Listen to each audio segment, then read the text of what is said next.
This is Sparta! Boy, that escalated quickly. Let's get ready to rumble! Welcome, ladies and gentlemen, to the Iron Seas.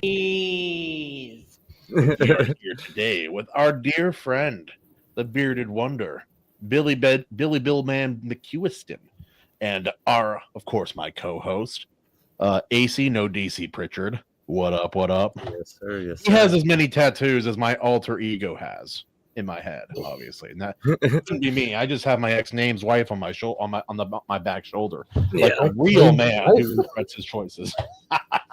I've been shirtless enough on stream. I'm sure you guys have seen it. Oh yeah. And speaking of which, if you're the first to super chat Kahuna to get his shirt off, it's become somewhat of a meme.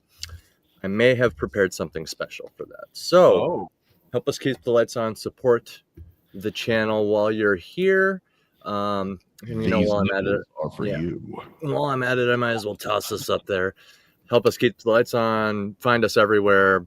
Sub, Pregnant Blondes, Undead Soldiers, Empty My Music, A Saga of Sunsets. All of the links, of the many links, there will be many. All the links, indeed. Yes.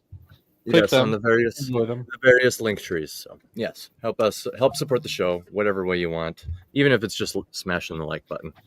But without further ado, it's time for the day the earth stood still. I remember that day. The day the earth stood still.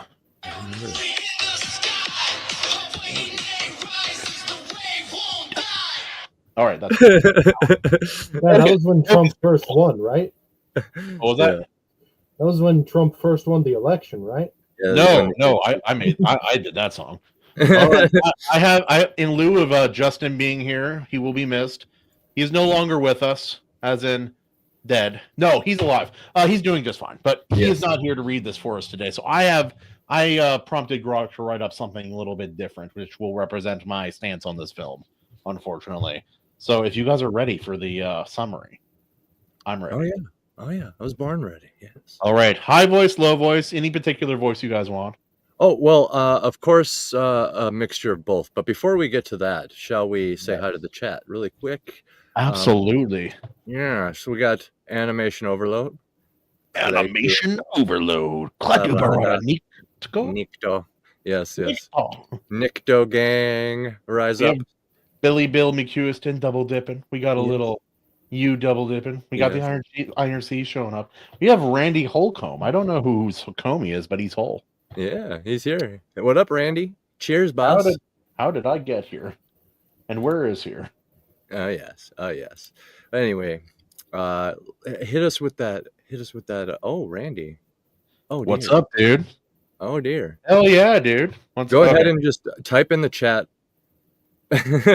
All right. Super chats refuse. I gotta do the thing now. I gotta do the thing now.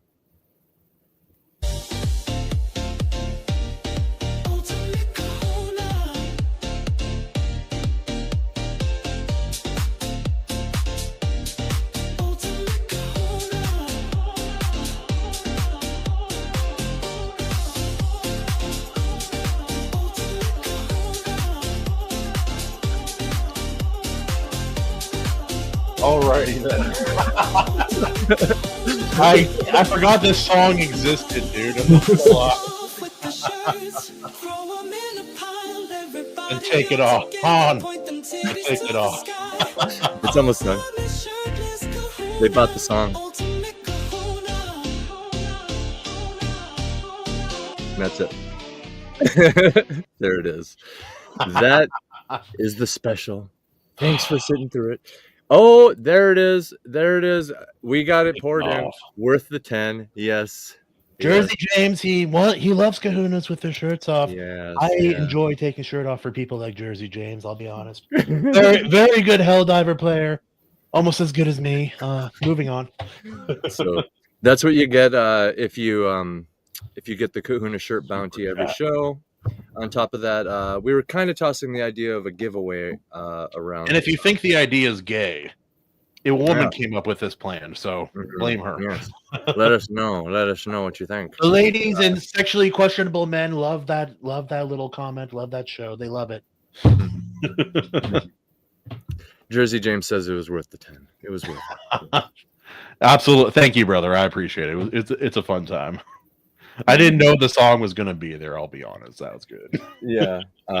It's less than a minute, and it has an end, so it's not going to like just sit there for forever. So, I mean, I figured that's a fun thing. I had fun throwing that together, and I got the 2 different overlays, you know. Yes, sir.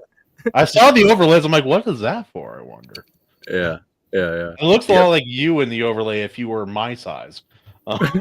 I could see that. Yeah, I could see that. Got the disco ball and everything. Times, yeah. Anyway. The summary of the week of the show. Wait, Randy Holcomb, how much to put it back on? More than you can afford, boy. All right. Obviously, he wants to watch you take it off again. This is obviously true. They don't want to see the simple shirt on then shirt off suddenly. They want slow motion.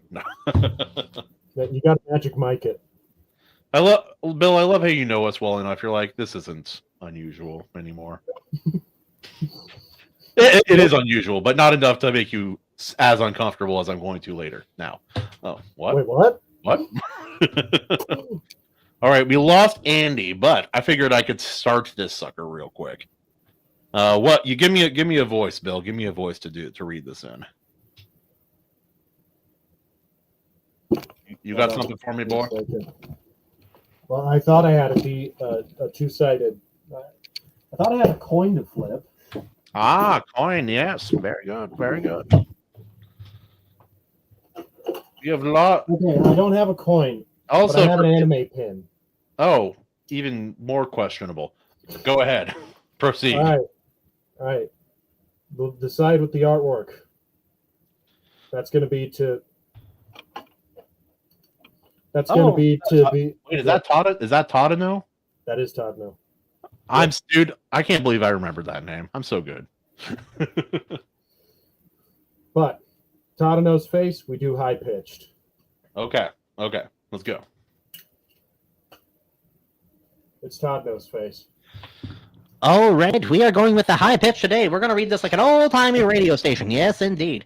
In the zany flick, The Day the Earth Stood Still, 1951, or maybe 2008, who's counting, a green alien named Klaatu, I think Keanu Reeves with a glow-in-the-dark unibrow, stands with his shiny disco ball spaceship in Central Park. He's not here to oversee or grab a hot dog. No, Klaatu's got a wild plan to save Earth by turning it into a giant intergalactic petting zoo. His sidekick, Gort, a 50-foot-tall Roomba with laser eyes and a sassy attitude, starts vacuuming up all humanity's bad vibes and a few stray pigeons. Instead of meeting world leaders, Klaatu gets sidetracked by a quirky hot dog vendor named Helen, who convinces him that Earth is worth saving because of her secret ketchup recipe. The military, mistaking Klaatu for a cosmic DoorDash driver, tries to arrest him. But Gort goes full disco inferno, blasting ABBA tunes to distract them. In a plot twist nobody saw coming, Klaatu discovers Earth's real problem. Too many people wearing socks with sandals. Germany's toast. He issues an ultimatum. Ditch the footwear Fox Pass, or he's turning the planet into a smoothie. After a wacky montage of world leaders panic buying flip-flops, Helen's kid stepson, a skateboarding prodigy, apparently, hacks Gort's system with a Game Boy, making a dance to Macarena instead of destroying cities. Moved by his display of human absurdity, Klaatu decides Earth's chaotic energy is too entertaining to wipe out. He leaves, but not before gifting Helen a lifetime supply of alien ketchup and a bumper sticker that says, "Honk if you love intergalactic peace." Anyway, that's the end of the movie. That didn't sound quite right. What about it? Oh, turn this off. There we go. And stop. There we go. So I had good intentions, and I did not actually get to watch the show before starting it. So I had Grok write up an incorrect summarization of events. And since I haven't read it, for all I know, I can't really tell you what's wrong with this summary. I think it's on point. What about you? First of all, Klaatu in the movie is not green. Is he I also feel- not Keanu Reeves? Well, not in the 1950s movie.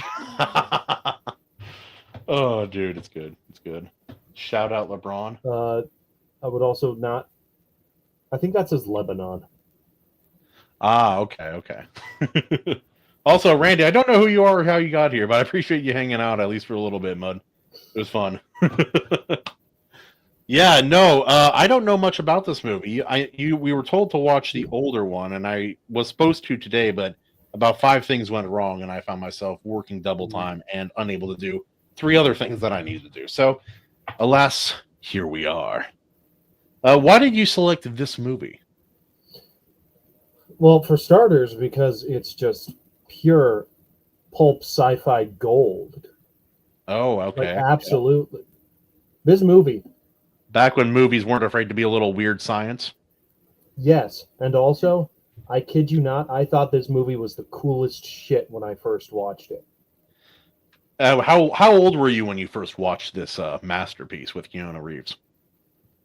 I've never seen the one with Keanu Reeves. I'm joking. I don't. Is he in the later one? Yeah, he's Oh, he is. Okay, so that's actually he plays Klaatu in the remake, reboot, whatever the hell it was. yeah.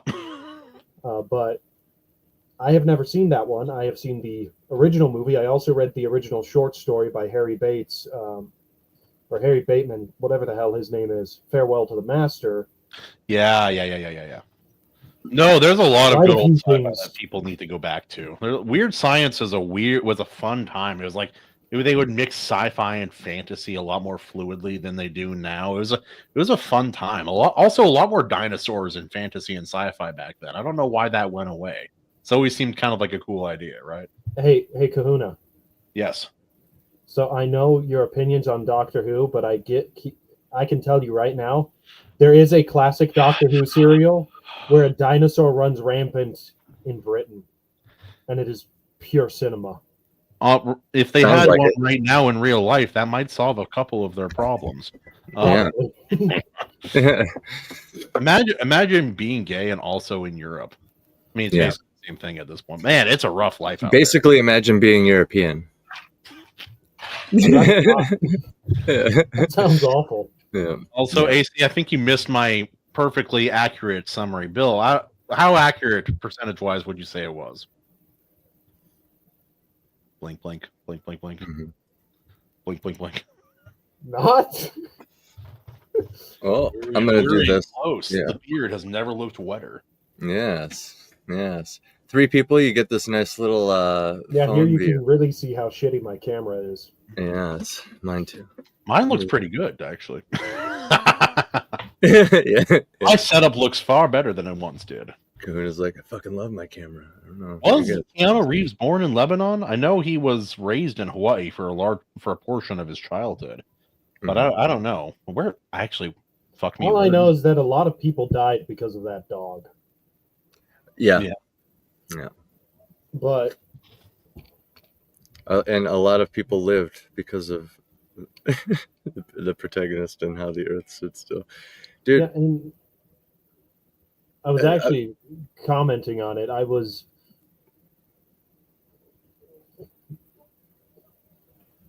Yes.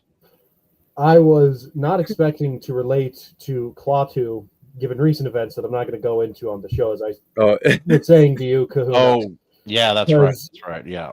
Everyone, he comes with a message of peace. That's the whole reason he's here. He's, well, not necessarily a message of peace, but more so a diplomatic mission of, hey, you guys are about to step onto the interstellar stage. We know that you're experimenting with seriously dangerous weaponry. If you threaten anybody, we'll annihilate you. But if you promise to play nice, you can join us. And then it's like, have you met America? Yeah, and that essentially becomes the whole point of the movie, is that everyone is so scared of Klaatu, even though he's just there to give a warning and say, hey, we want to welcome you onto the interstellar stage. You just got to play nice with everybody else. You just got to make sure you don't blow up the moon or something stupid like that. Because, but no, Americans, people in general, would never consider using weapons of mass destruction. And another thing I think is great is everyone's so scared of Gort. And for anyone who hasn't seen the movie, Gort in the original is like this 8-foot tall humanoid robot that you find out is supposed to be one of these police law enforcement constructs. His whole deal is that he will not show aggression until something happens to Klaatu. Every time Gort shows any kind of aggression, if you pay attention, it is either because Klaatu is injured or he needs Gort to do something. I don't know if, melting the block of experimental plastic would count as aggression, but Gort only freed himself because he was like, if the plastic costs as much as 40K miniatures, then absolutely that's an act of aggression. Yeah, absolutely. Absolutely. It's like, oh, you mean this solid block here? That'll be $3,000. Thank you. What? Why? Well, it's the government that put it in there, so I mean, it would probably cost the taxpayers like what, 50 mil? Oh, a permanent marker when government buys it? Take a guess how much it costs. How much? Air Force and Navy cost $90-something for a single permanent marker. That's how they do it. It's like, that's why I have a big problem with government jobs. It's like, the pay is nice. The prevailing wage is what they call it. Because it's 2 to 3, sometimes 4 more than your regular pay for a construction worker. But I don't fundamentally agree with the idea that the taxpayers have to pay this much more for crappy work with more restrictions that takes a lot longer and costs a lot more. Yeah. I fundamentally disagree with that, and the unions eat that stuff up too, which is why I dislike unions. But that's not what we're talking about. We're talking about this movie. You'll need to. Oh yeah, AC. I didn't actually get to watch this film, which is why you'll need to participate a bit more than me, because all I can talk about is what's in my head, and you guys don't want to hear that. That probably involves Sasquatches. Well, doing pull things. Pull up exactly. Sasquatch. Summer with Sasquatch that one time with Sasquatch. The ultimate Kamuna, or what was it? The ultimate Kauhuna. Kaumuha. Okay, yeah. Just pull up a Google Copilot and strap in. Strap in and strap on, ladies and gentlemen. Yeah. Because I got a list of themes. I got a list of themes and symbolism here, boys. We got some strong themes, biggest themes. My theme is much larger than his. Lots of Cold War paranoia, right? Going on in this.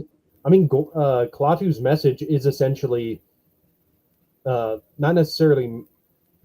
Well, I would say it falls under a form of mutually assured destruction. Yeah, exactly. You threaten us, we destroy you. It's mutually assured. Yep, exactly. America's not always responded well to that message, though. So, I want the version of this where Helldivers come in and just like start effing up all the aliens, and then using their body as literal fuel to search the stars. Please, we can make that movie. I mean, that's basically Starship Troopers, but no, it's great, man. So yeah, Bill, you saw this very young. Did you ever see the 2008 version? Did you actually see it, or was it? I've seen clips, but I know at some point I watched bits and pieces of it. Ah, okay. But I never watched it in full. Okay, yeah. So I have no idea what departures were made, other than they made Gort a lot bigger. Like I have seen. There's actually one clip from the newer one that sticks out to me because it shows Gort, this huge head in a government facility, just looking at the people in this control room. And you see the Cylon eye as it's following some government official as she walks by. And I thought that was like, holy crap, that is just unnerving. Just this giant, ominous, emotionless robot just staring at you.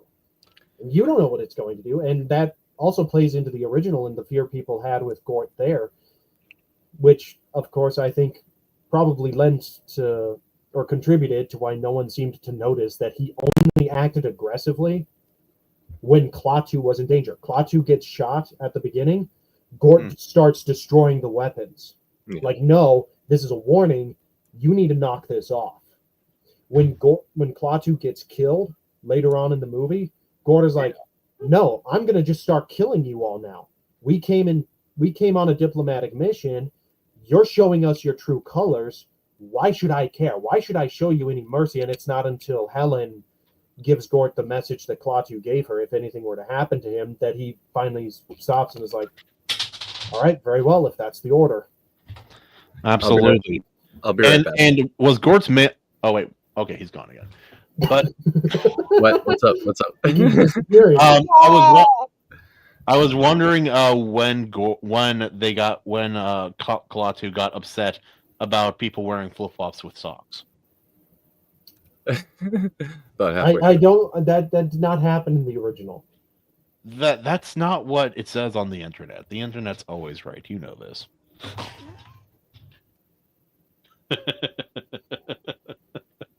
But yeah, no. What about the movie? You said you thought it was the coolest thing when you were younger. What about the movie? Is like the idea that the aliens are like creepy and they're like trying to communicate. It's not. With us. It wasn't that. It was more so.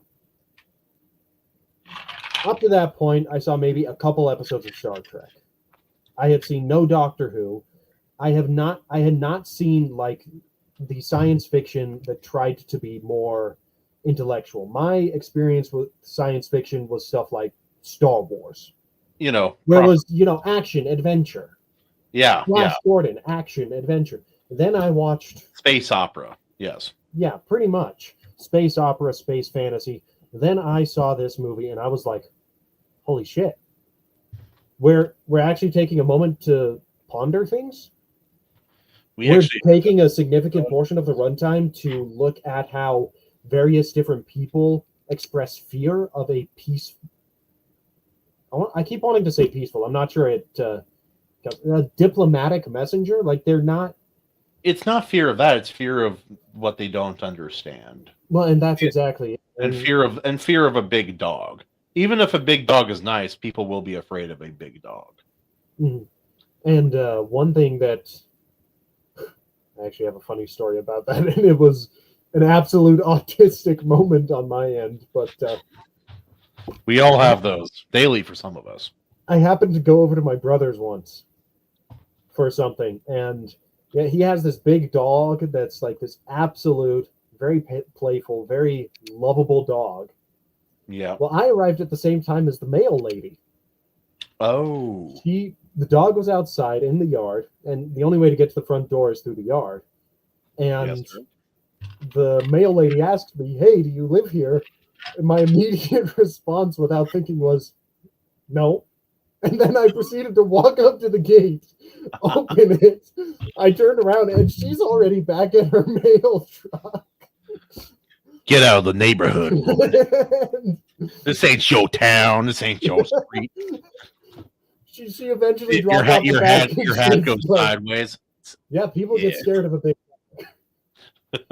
and honestly, I think one of the better lines better interactions of the movie early on there, when people are talking about it, because Klaatu, after he heals up from that initial gunshot, he escapes the hospital, escapes government containment, and then just decides, you know what?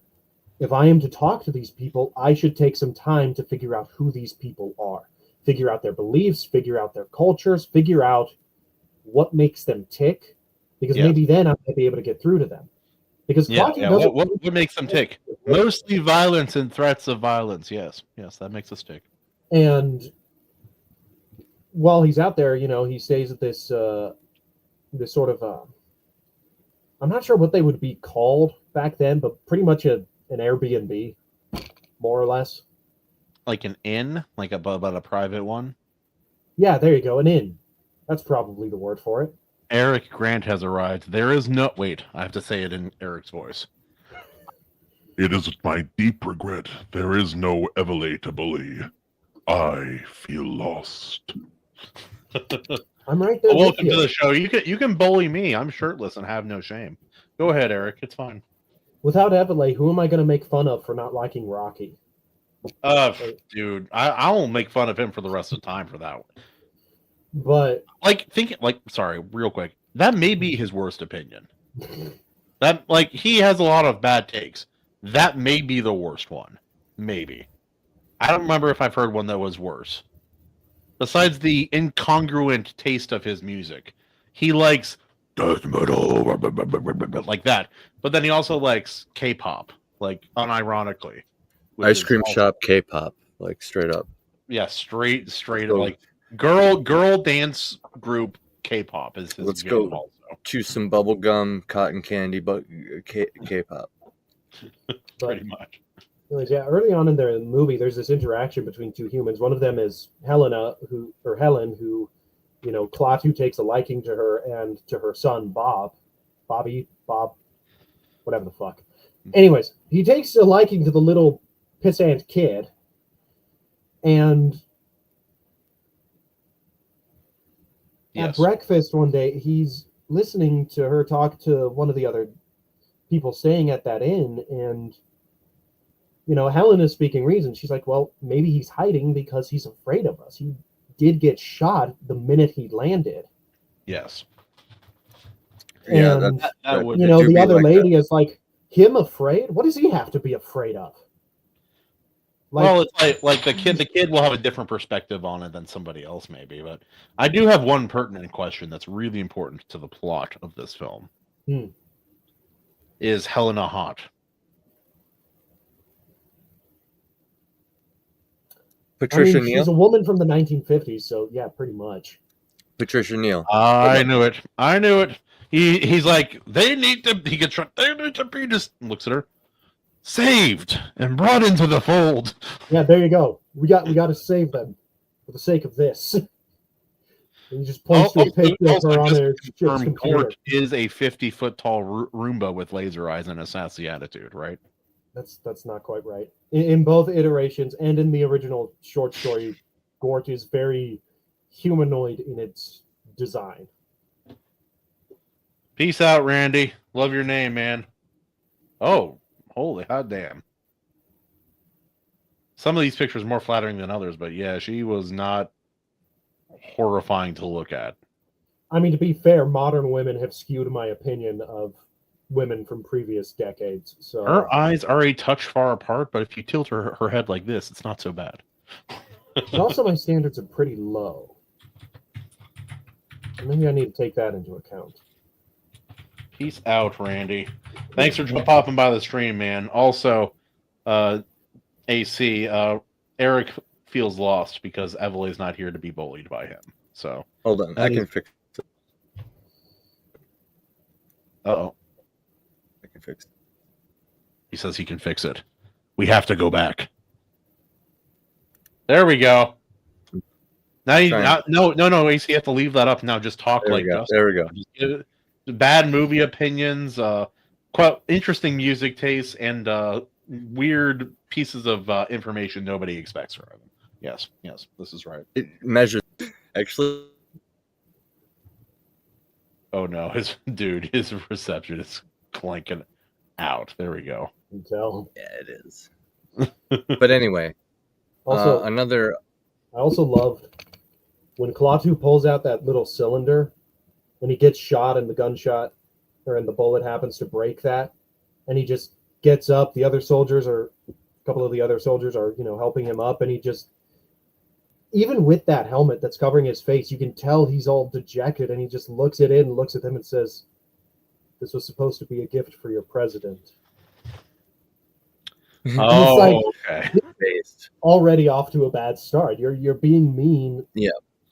To the alien, all he did was walk off his ship after saying, "I come in peace. I come with a message." Did he throw up one of these? He did not. This was the first news. That came around in the 60s. Yep. See, that would have fixed it. They would have known. They would have known. Nobody who would do this as a threat. It's like woman's leg spread symbol with your hand. It's not threatening. It's as unthreatening as possible. Or alternately, you can bend them and now you have Ninja Turtle hands. But, Cowabunga. Anyway. I have to step away for just a moment. AC. Discuss. When they had when Helen's son defeated Gort with a Game Boy and made a dance to the Macarena.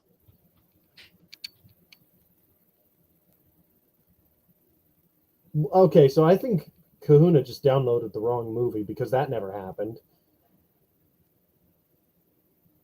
I'm pretty sure Game Boys did not exist back then. Grant says his PTSD. Yes, it's supported. Oh, thank goodness. So that actually is in line with the peace and cooperation themes. The story heavily advocates for like unity and diplomacy over violence. Faith in reason over politics. Well, that and kind of thing. Even though he doesn't say anything in the scene, you can tell Klaatu is disappointed when he gets read the messages from the other world leaders saying, "Yeah, we'll meet if the meeting is in the U.S." versus, "No, we're not going to do that. We'll only come to the meeting if it's in Moscow." And Klaatu, you can tell he's just like, "Wow, that's highly unreasonable." Klaatu's like, "I'm going to come." Klaatu do be like that. Well, if Eric, I have to step away for a moment. Oh, thank goodness! How dare you? How dare you? How dare you? I need to get that clip. How dare you? But like a demented AI version of it, that's even funnier. That would be great. So we got also flawed humanity, but also humanity's potential as another theme. It's a strong theme. And one thing that we never really see anymore is America in a positive light. Yeah. Because as Klaatu's out on the town with Bobby, he sees, or they go to the Lincoln Memorial, and Klaatu reads it, and he's like, "Those are some wise words. I need to talk to a man like that. Right. That is who I need." It's like probably a good thing he didn't meet Lincoln. Lincoln would have tried to have his kind eradicated, according to and see the flawed humanity and potential is through the lens of Klaatu as a character. Is humanity's fear-driven aggression and all that. How does the score hold up in a 1950s movie, sci-fi specifically? I wasn't paying attention to the score. I was more enamored with, those great peak, totally not crap special effects. My bullying filters down to you. Yeah, the rules is the rules is the rules, they amount, sir. Them's the rules. I'm gonna wear Evely face. I do like the idea of having this Evely puppet over here in the corner, just for like whenever like me or Kahuna need to step away or something. It's nice to just dump whoever's off camera over in the corner with Evely. Actually, it would also fun. We could imagine what his movie take would be at any given moment. We got Kahuna face too, if we ever need it. I do like my design for the comic series. Yes, Lovecraft face. You gotta. What did the spaceship that he landed in look like? Was it like a typical like saucer? Like, it was legit just a saucer. I remember reading some things for behind the scenes special effects. They used they made the miniature from like a pie tray or whatever.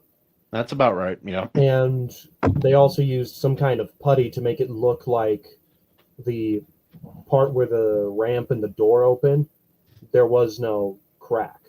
But that also meant they had to play the footage of it opening in reverse in order to get the closing effect done. Yeah, make it look proper. Yeah. No, there was one bit where you actually could see the lines, and that was when Gort, or the strings, and that's when Gort picks up Helen to put her into the ship at the end. Not like the very end. She stayed on Earth. But after Klaatu gets shot, he takes her into the ship, so that Yeah. she can witness Klaatu being brought back to life temporarily. And also, minor mention of God and Christianity in the movie. Not Yeah. something you see Yeah. a lot in I was just gonna say science that. fiction, but also part of that Cold War paranoia. Fun fact. That was put in Yeah. specifically, I can't remember who exactly required it, but it essentially was required as a sort of FU to communism and the atheism that is associated with communism, or has to be carried over with communism. It was like, no, Well, and we believe in freedom. We believe we're going to make a movie about the best and worst in humanity and how we need to come together. And when Klaatu comes back to life, we're going to put in a message about God, because Yep. F you filthy commie bastards. yes, because take that, you atheist communist. Anyway, They may be Yeah. aliens. They may hate our flesh-colored suits. did you But- notice? Did you notice that Klaatu's alias was Carpenter, and he came back to life? Very savior-like. I actually did not notice that until you just Carpenter. pointed it out. Carpenter. Yes.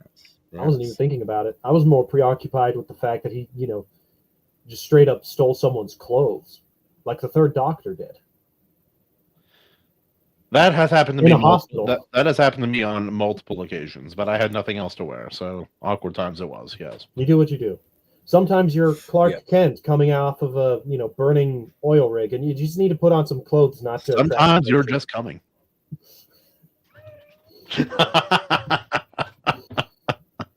Now my bullying is significantly dampened. I'm sorry, Air. It is very sad when you can't threaten physical violence on the platform. I would allow it. I certainly would. would. Free speech absolutist, right? Yes. Yeah. The kahunas will be free, as they say. Yes. Look, if the aliens are willing to say that America is the best, then obviously we got it right at some point. Obviously. Yeah. Yeah, Here's Yeah, a question. based.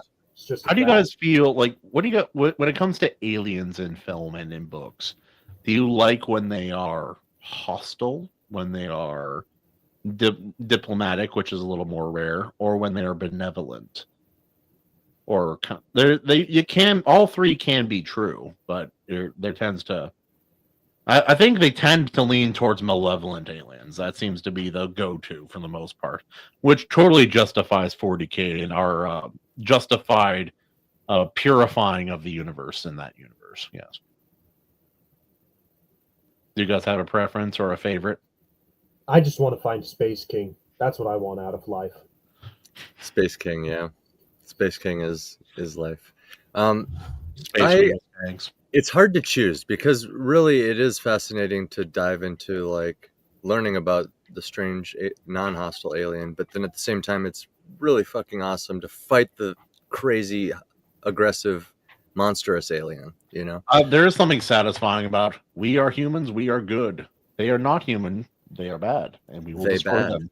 Yeah. And they're evil communist bugs. Yes. Well, or like xenomorphs, right? They're literally going to use you as like a breeding sack or eat you or something, like Can we just never say breeding sack ever again? xenomorph. Yeah. Xenomorph breeding sack. Yes. You buy it now while supplies last. Yeah. Get your Iron Seas. I'm breeding already sack. wet. Yeah. Yeah. I'm already there. Yes. Yeah. Xenomorph spores sold separately. Yeah. Yeah. Damn it, Yeah. dude. Yeah. Hey. It's like a chia pet. Juice refill sold separately. Nah. Alien nose. I have a Got face. a little alien nosy going on there. The chat. I have it right here. I just have it on my tower. This was from when I got to tour a game studio once, because I have a cousin who worked at a game studio. Oh, that's cool. Yeah, that's One of neat. He literally See. just handed it to me and was like, "Here, take this." And I was like, "Okay." What a great What? fucking. What You're a like, I great think you alien just design. stole something, but What a great alien design. And they, I mean, phallic nature aside, they were definitely inspired by the The wasp. front of that looks more like something else to me, but Oh yeah, big Each yeah. Well, yeah, genitalia. aspects. Hyena. Have you started off- traveled? Have you traveled? Phallic shape is not as specific as you imagine. No, I have. That's why I just whispered hyena. I am fully aware. At least I think it's the hyenas. But the women, they have or the females, they have a sort of sheath thing. They pretty much rape the males. Am I allowed to say that? Nope. They forcefully They rape. copulate horizontally. Yeah. Yes. They struggle snuggle Yes. the males. Hey. Struggle snuggle. That's the word. There it is. I- Struggle. Yep. My That's what we sincerest apologies celebrate. for that. I'm kind of retarded. That's We okay. apologize, you two. Okay. You are welcome here. Yes. Hello, Thorn. Yes. We're not going to be talking So- anymore about struggle snuggles, but you can't hear you. Yeah. Yes. But This is a child. So- He is the result of a non-struggle snuggle, a very aggressive horizontal push-up contest with Horizontal push-up. Now. Yes. Hey, Yes. Kahuna. Mini Kahuna little wants to. kahuna, little kahuna. Your in brother's terms of what kind of species, like malevolent, benevolent, or yeah. diplomatic. Yeah. It kind of depends on what it is. They can change they can change partway through. It's like there's a good example I read fairly recently was from the Empire of Silence series. Those aliens, at first they're intelligent and they're spacefaring, but they don't know this at first because of their intelligence. They assume because something is intelligent that they will be benevolent and understand and diplomatic. But they are creatures of appetite and slavery and domination. Like every single member of the species has read 48 Laws of Power and took it to heart, essentially. And yeah, no, I like that because at first they're trying to treat it diplomatically and see what they can do because they've done horrible things to those aliens, and the aliens have done horrible things to them. Except that it's like not everybody in the human race is like that, but everybody in the alien race is like that. So Yeah. it's Well- an interesting way to approach it. And that's part of why I think moving in later, I sort of gravitated toward watching classic Star Trek and classic Doctor Who because a lot of the alien species in those series are not a monolith, with very few exceptions. And in Doctor Who, the exceptions are creatures like the Daleks or the Sontarans, which were Yes, artificially the show that created. I've seen, definitely seen. Yes. You know, the Daleks were specifically bred for a war that lasted thousands of years. The Sontarans were bred for war. The Cybermen were built to propagate the upgrades for humanity. Like all of the overly hostile species, with one exception, and it's from one of the worst serials of classic Who. Like all of these hostile species are artificial in nature. Whereas you meet something like, say, I'm trying to think. Hey, species- Monty. You meet species like, say, the Time Lords, and yeah, you have a lot of corruption in Time Lord society, but you also meet a lot of really good Time Lords as well. Like they are not presented as a monster. I'm not as familiar with Doctor Who, so what stops somebody from effing up the timeline whenever? Or do they just use it as a reset button whenever something goes wrong? In Doctor You Who. mean on a meta scale or On a meta scale, yes. Okay. So on a meta scale, the time travel as originally conceived was just a way to go from one adventure to another. That's kind of what I figured, especially early on. It's a decent They device for started sort of playing around with it more later. because I- that show I went think on they for way actually too did. long. That show went on a long time. Okay, first of all, you're not wrong. But second, I think you and I would disagree on how long is too long for Doctor Who. That's probably true. I'm giving it crap a little bit, mostly because I don't like the diplomatic uniform wearing I was just gonna say. sci-fi as much. I prefer the savage world of like Red Rising and or like the space opera like epic of Star Wars and stuff like that. Well, and don't get me Not wrong. to say that I dislike sci-fi that's a little more scientific. Like Michael Crichton, I'll read any. If he wrote down his grocery list, I'd probably read it and find it interesting. But Well, the sort of beauty of Star Wars is kind of how it implements a little bit of all that. It identified a demand in the market and tried to fill all of it, which is why it was very appealing to Disney, because it's kind of like in one swathe you can just kind of encapsulate everything. Very up their lane for marketability and stuff like that. But what I mean by it encapsulates everything is you get the gritty Starship Troopers style, let's go fight some alien monsters, side by side with the, the diplomatic uniform, as you would say, wearing race of aliens over here. They're flying their own spaceship fighters. Let's fly our spaceship fighters together, and we'll go like fight these other aliens in their spaceship fighters. There's that cool aspect, and then there's the other aspect of shit, I lost my train of thought already. Dang it. But yeah, the third thing there with the third type of alien. There's the monsters, the diplomatic, and then I think there's a third one. Of like somewhere in between. Is that the that's like the 40K ones, right? Where they're hostile. Like 40K is mostly hordes. It's like chaos is arguably evil. In fact, I would say it is evil, despite how it tries to portray itself, especially in certain stories. Orcs are literally they're a leftover bioweapon from an earlier age, and they're pernicious. It's kind of like weeds. They don't really go away. You can't fully get rid of them like permanently. They just survive. That's kind of what they do. Mm-hmm. And then you have the not Terminids, the Tyranids, and they are just an appetite. Like they're the vampire essentially of the 40K universe. And Bill, if you had to choose one, you'd say like the diplomatic one. Let's go fly a spaceship like around. The Tau.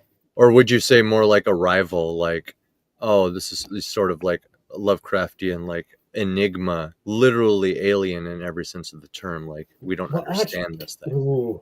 Yeah, exactly. Because those are both all peaceful. about Arrival. Well, those are both peaceful, right? And that was another one. It's a good one. Really Yeah, loved. we covered Next that time one. on here. We have an episode about it. Yeah, it was a good one. Crap. That was a good one. You got to check that one out. I wanted to talk about it. Yeah, it's a good one. It's a good one. Maybe we can revisit the whole it. Premise of Arrival. That was another movie. It came out right when I was in high school. I saw it after it released on home video. That was another one I thought was like the coolest shit imaginable, because the whole point of the movie is how do we communicate?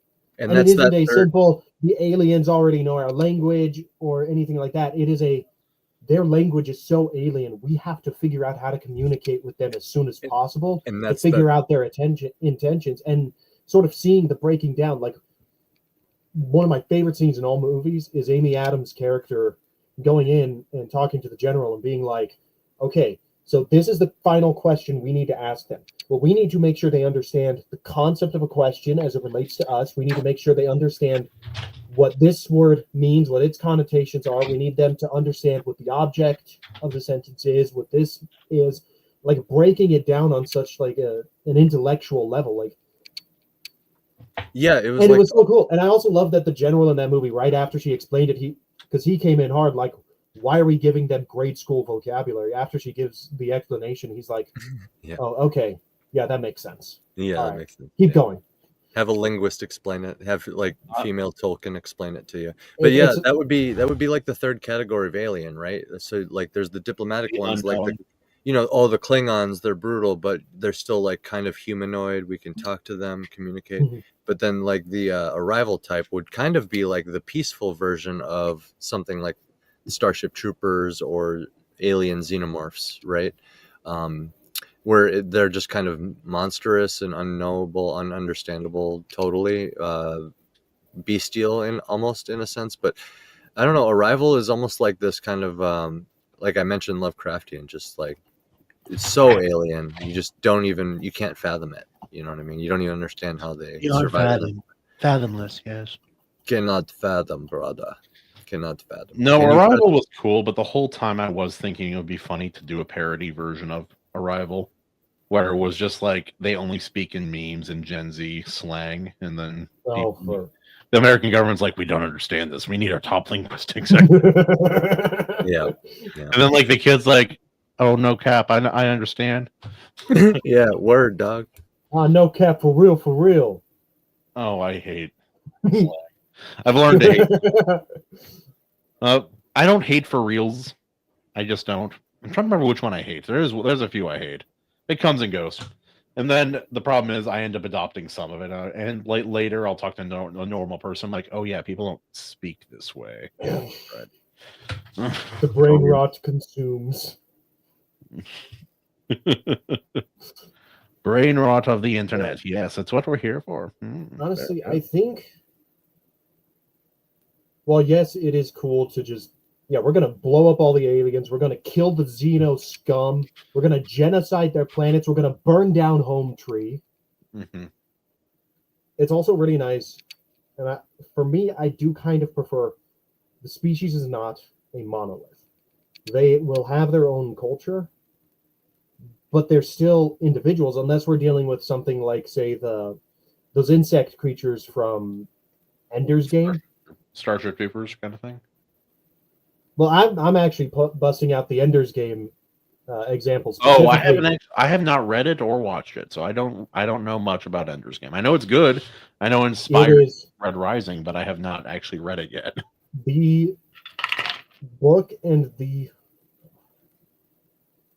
Would it be mean of me to spoil a book that's been out since the 80s? You can spoil no, a little you bit. can do that. Okay. Yeah. I'll read Just it. say spoiler. You Just find say out... spoiler alert. Well, spoiler alert for a book that's like 40 years old at this point. Yes. The aliens, the insects in Ender's Game, weren't malicious. In their initial... Yeah, it's a pretty big spoiler. In their initial quote-unquote attacks, they didn't know that we humans aren't a hive mind like they are. They did not realize they were actually killing individuals. And once they realized that, they backed off and retreated back to their own planet. Oh, that's so cool. But humanity took that as a threat of war, and that's how you get that whole society where the battle school is like the biggest thing. And then they ran away like a bit. That's what they. Yeah. Now, I do dislike the idea of. I like the idea that any hive mind is evil, according to the standards of humanity. According to the standards of huge manatees. In the collectivist ideal, it condemns the individual. And so... But what kind of hive mind? What was that? What kind of hive mind? Are we talking something like the Borg from Star Trek, where they'll take you and turn you into one of them? Or are we talking something like ants, where you have the queen and then you just have all the drones? Right.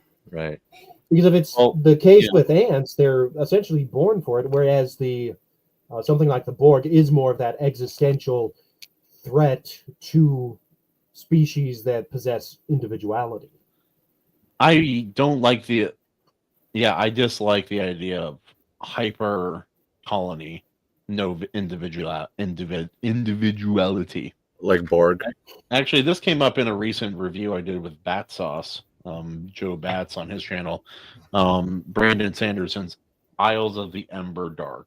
Spoilers for Cosmere stuff, not a big spoiler. There's a type of creature that is a collective of intelligent bugs. And it's very creepy. And anytime it comes up, they're like, people are always trying to destroy us. It's like, yeah, they should. You're creepy and you've destroyed planets and you're not. That is very bigoted of you, Kahuna. Call me whatever you like. I don't want intelligent bugs, especially hive mind ones. Or it's like I have to report you to the Iron Seas HR. What was that sci-fi show that came out on Netflix? It's animated. It came out fairly been out for a couple of years now. That's a good question. It's like a bunch of short stories essentially that are animated. What is that called? Love, Death, and Robots. That's what it is. Like there's that one where it's fantastic show. I have not seen it. I'm curious to say. I've seen that scene where the alien is like making the man see an illusion essentially in his own mind. Yeah, it's a And good one. and she One of the reveals, best. like, the truth. And oh, that shot is so freaky. I saw that. It's shot, creepy. like, Yeah. freaks me out. Each one is its own story, and its own animation and art style. So it's really just like a buffet of storytelling and art. That's why I love it. I mean, even there's some stinkers in there for sure, but there's some like gems, like the one you just mentioned. I feel like is a gem. That's just like some good rug pull storytelling, a good premise, and you get like an interesting alien and some time jumps in there even. That just like so it messes with your mind a little bit, like just good stuff there. There's some other good bringing ones. back short stories in general and anthology kind of Really should, yeah. Yeah. It's like Black Mirror was just not as good. I think some big shots got a hold of all of the publishing presses in the West, and then just kind of put it towards this direction for whatever reason. There is a reason. You get more attached to stories where you follow the characters for a long period of time if it's a good story. And you can create a rhythm with the author. That you'll buy more, you'll see more, you'll spend more. You can create a rhythm with the author too by saying, the next year or two, write the next story while we sell this one for a year or two, right? And then you just go like that, Yeah. It's like, in this week with these random characters you've never seen, we're going to go on an adventure. That sounds fun, but what about the adventure that never ends with friends that we know and have made, and all the friends we made along the way? Absolutely not. No, we can't have. Oh, well, plus. See, oh, sorry. Go ahead. I was going to say that is what I am doing with my Zorne series. Individual adventures following Alexander Zorne, defender of the galaxy. The First Lady has joined the chat. Hello. Good evening. Your car. Yes. Hello, lady. How is everyone tonight? We are good. Should we all also get in cars so that we match? Yes. What are you Yes. talking there we go. about? Nice. Yeah. What are you talking about? That's That's a awesome. nice home. Making it at home? Nicer home than You guys have a mine. nice place. I didn't Yeah. realize. Yeah, That's, no, that's it's great. pretty great. That's awesome. I have a cool aura too. Oh Yeah, yes. it's amazing. Girls dance about her. She is a wonder. She is a different woman. Oh, wait a sec. Oh no, this is gonna be even better. Just wait. Just Where are we going now? Yes. Travel through time with the first lady. Go through time. But before we get too carried away here, let's just decide. I'm gonna say Sink or float. yes. I'm gonna say float for the day the Earth stood still. It inspired a sequel with Keanu Reeves. Oh dang, nice. Oh, there we go. That's There we good. go. Wait, He's in you're California. You're not in California. California Yeah, now, yeah. Yep, I am actually. Yep. Welcome to California or hell. Yep. You got it. Don't let me Okay, interrupt you, everyone. No, you're good. You're good. Be rude. That's part of being on the show. You got to be a little bit rude. All right. Fuck but, you, Bill. yeah, I mean, just kidding. Nice to meet you. Katie, were you able to see the movie in time or no? What was it again? The Day the Earth Stood Still. No, I have not seen it. I didn't either, but I've been here the failure. whole time, so I'm a bad host. Based on what you've heard, Kahuna, do you sink it or float it? Based on what I've heard, the fact that Bill likes it is he's only wrong a small portion of the time, unlike Justin. I'd say it probably floats. If a movie in the 50s still holds up. What was that? I still hate E.T. the Extraterrestrial. E.T. We got to do that one week. I love E.T., dude. It'd be a good one. Yeah. I can't stand it. I want to watch E.T. get dissected by the U.S. government. I'm itching to play the scum he is. Also, wait, pause. Did you guys all see E.T. when you were young? Yeah. No. Okay, so when I was young, I was like, oh, these evil government people, they're so bad. Look at all these terrible. And then I watched it recently with my kids as an adult. I'm like, wait, they didn't pretty really based. do anything wrong. Yeah, They didn't. Yeah. He was killing the kid. He was killing Elliot. Yeah. You're telling me he's old enough to travel with his family into space, get abandoned like the unwanted stepchild that he is, Giant sentient foreskin is killing her child. and he's gonna just form a psychic leak. No, he is smarter than that. He should have been smarter than that. Yeah. Hey, He we deserves to gave, get him, we dissected. gave him the sniffles. You got to China. So, Bill, Hell, I'll you. give you one better. Hand me the scalpel. I'll cut him open. So Andy, Yeah. or sorry, AC, I can't, babe, whatever I should call you. Yeah, whatever you want. I can't see any of the comments. So, for me, if you would, any you think I would want to read, or like, so I have an idea of what they're doing. If you want to pin them, Okay. I have to link YouTube, and it'd be a whole thing. So Right. If you can see the screen at all, I do have the comments visible for the viewers to see. The chat is on screen. Actually, no. You know what? I can see. I just can't talk to It's going everyone. to be, you're on your phone, Oh. so it'll be so small. Oh, yes. We'll figure it out. Well, I definitely don't need to. Actually, since... I can just talk to respond if I need to. There we go. Actually, No, yeah. But you need guys, to I'm gonna be on mute for a while with my picture, but I'll still be here. Okay. Yeah. Just chime in whenever you have a thought or when you want. She's in California. She has to go to In-N-Out, which was also hell because that line is insane. Oh yeah, In-N-Out. Their first location came to Washington State recently, and it was like a 3-hour wait to get a burger there. It's no not even burger that is worth great. 3 hours, dude. No. Whataburger is better if you're up in Washington anyway. I But don't, if you're I, in the I don't think I've Midwest, ever had one, Culver's, actually. That's weird. oh, the butter burgers from Culver's are so freaking good. That is And then so Five good. Guys.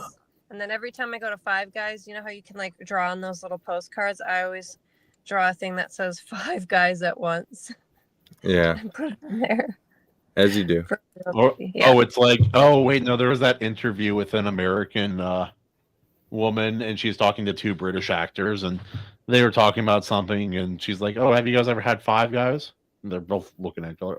Oh, yeah. I love that interview, and she's And they're like, British, oh, so no, it's no, like... like it's a fast food. Oh, a burger place, yeah, yeah. Yeah, obviously. That's what we were thinking. And, Like, have and you they're ever had British, Five so... Guys in bed? What? Excuse me? Yes. But it sounds like this movie floats. I would say it floats, but I am very biased. Entirely on my trust in my friends. I watched this at a very pivotal time when my perspective on storytelling and cinema was changing. I saw this around the same time I saw Donnie Darko, The Sixth Sense, freaking Nightcrawler, Whiplash. Both of those came out the year I watched this movie. I watched Doctor Who for the first time not long after. Actually, my knowing life. that and that one led to the other, maybe this movie doesn't float.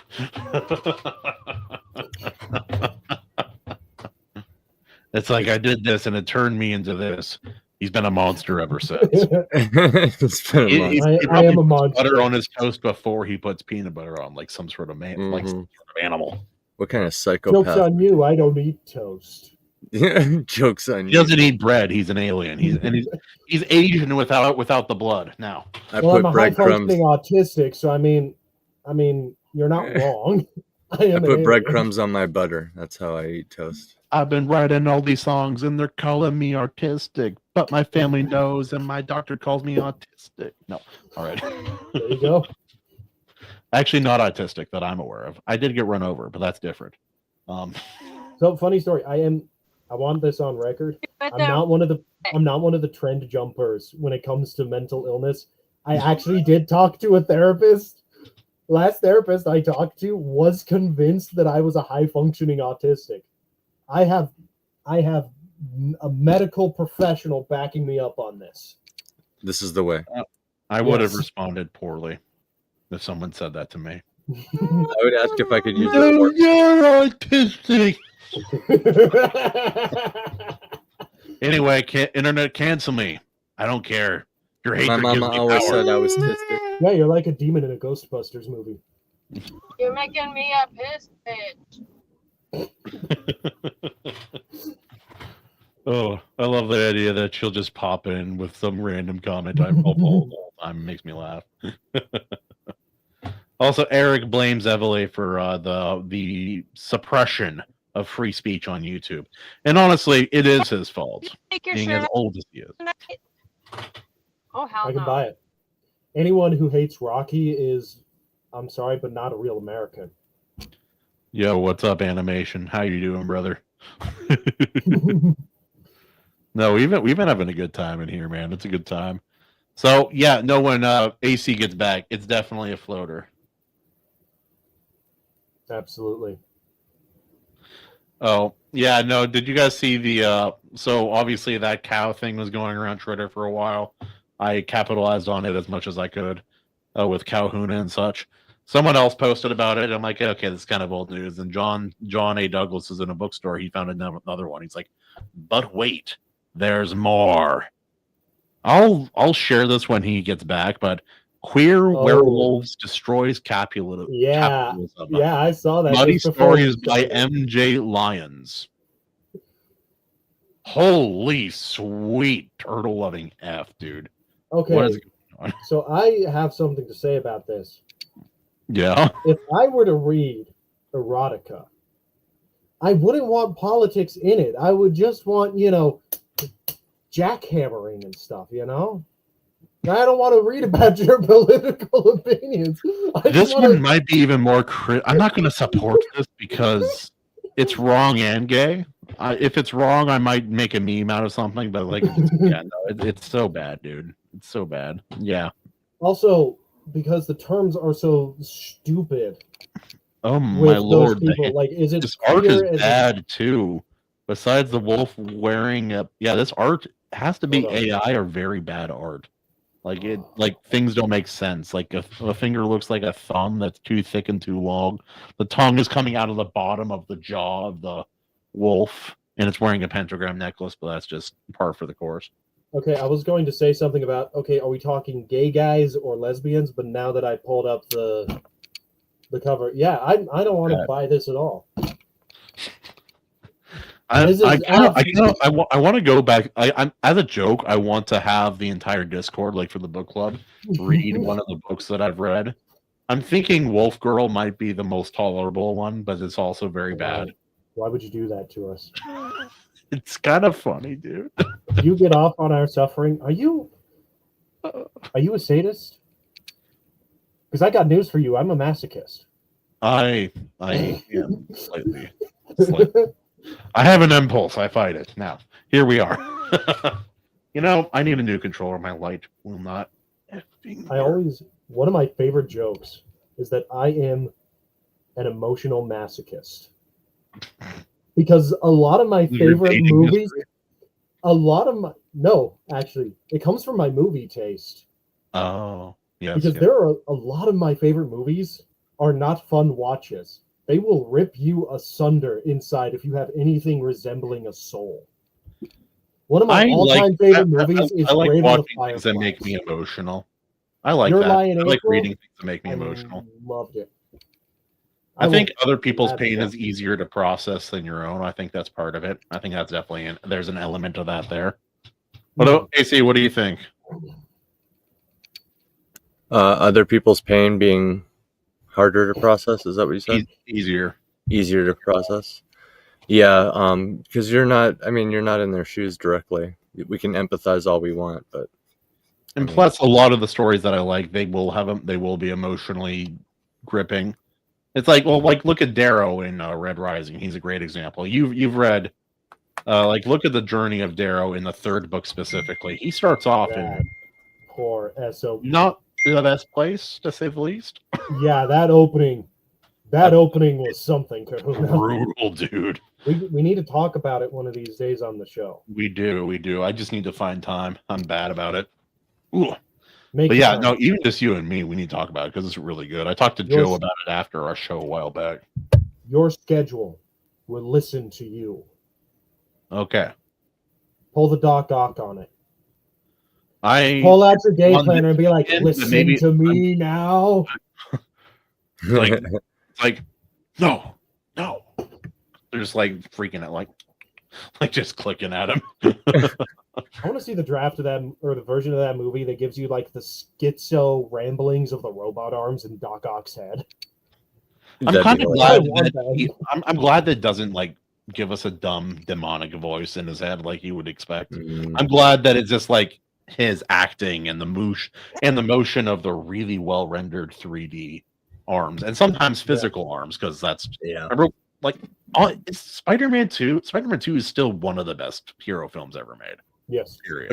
Agreed. So I didn't play the clip. It floats, right? Yes, it floats. Yes. Play it. All right, let's play it.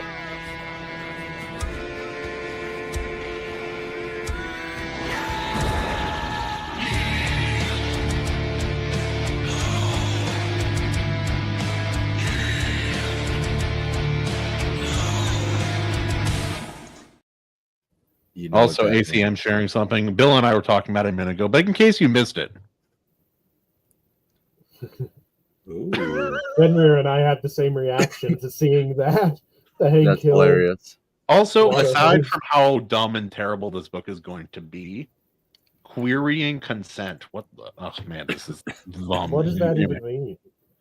Also, so the wolf is here. Whose arm is this?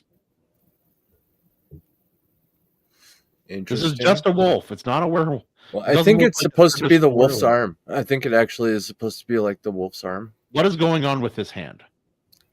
That's how human hands look, right? Okay, so yeah, you got me there. I'm gonna post something in the private chat here because I don't want to risk getting you guys into more trouble. Also, where is this tongue coming from? It's not coming from his open mouth.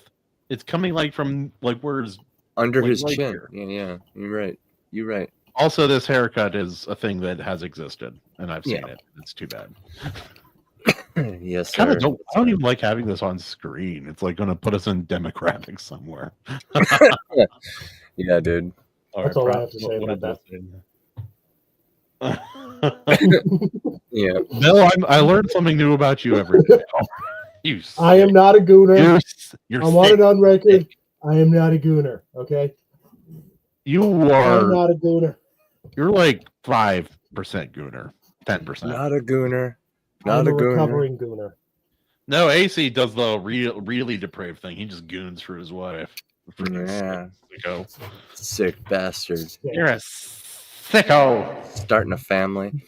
So Degenerate. it's Bet you that hold time her of hand, night. too, you freak. It's that time of night where we get to talk to our guest, Mr. Bill McUisdean, right? Mr. McUisdean. Billy Bill. McCushton. And my Scotch. I'm sorry, I had to swallow some vomit. I Okay. don't like saying Irish when it comes to my heritage. So I you're need a little, love you're a of little less. bastard. After me, Lucky Charms. They're a little more. Oh, Scottish. I'm Bill McUisdean. McCushton. McUisdean. Um, Aye. So here's the thing. I Good used to play into the Scottish hating the Irish joke for so long that now that I know for a fact that I am Scotch Irish instead of just Scottish, I am just full He's just a Uncle Scottish. Ruckus about my lineage at this point. Yes. 102% Scotch Irish with a 2% margin of error. No, I'm not. The Irish was a mistake. Yes. So- Yes. Someone wrote the birth certificate wrong. We were talking about aliens earlier, and here on the Iron Seas, we like to have our guests help us choose the movie each week. You almost jumped out of your seat at the idea of the day the Earth stood still. You were itching to do it, and as Which your is funny because moniker, Men in Black is a much better Men in Black is another good comparison one to to what do. I'm doing with Zorne at the That'd be another very good one. Have you to ever do. heard? Have you ever seen the alternate version, the Blackened Men? Ah, I that don't want one's to know what dirty. you've been reading lately. That one's dirty. We Yeah. don't talk about that one. Kahuna. That one. You have to go. You have to set your settings to another country to watch. Without- that. Without Evely here, our morals have just completely gone. He was like grounding us. I can't wait till until Captain Christman shows up so we can return to our senses. Oh, I have morals. I'm just We're getting banned. dirty jokes. A lot of dirty jokes. It is.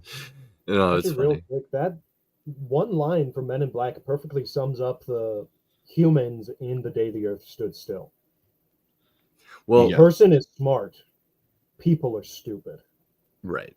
And Agent K was the goat. Men in Plaid. Get a whole group of people together and they'll do anything.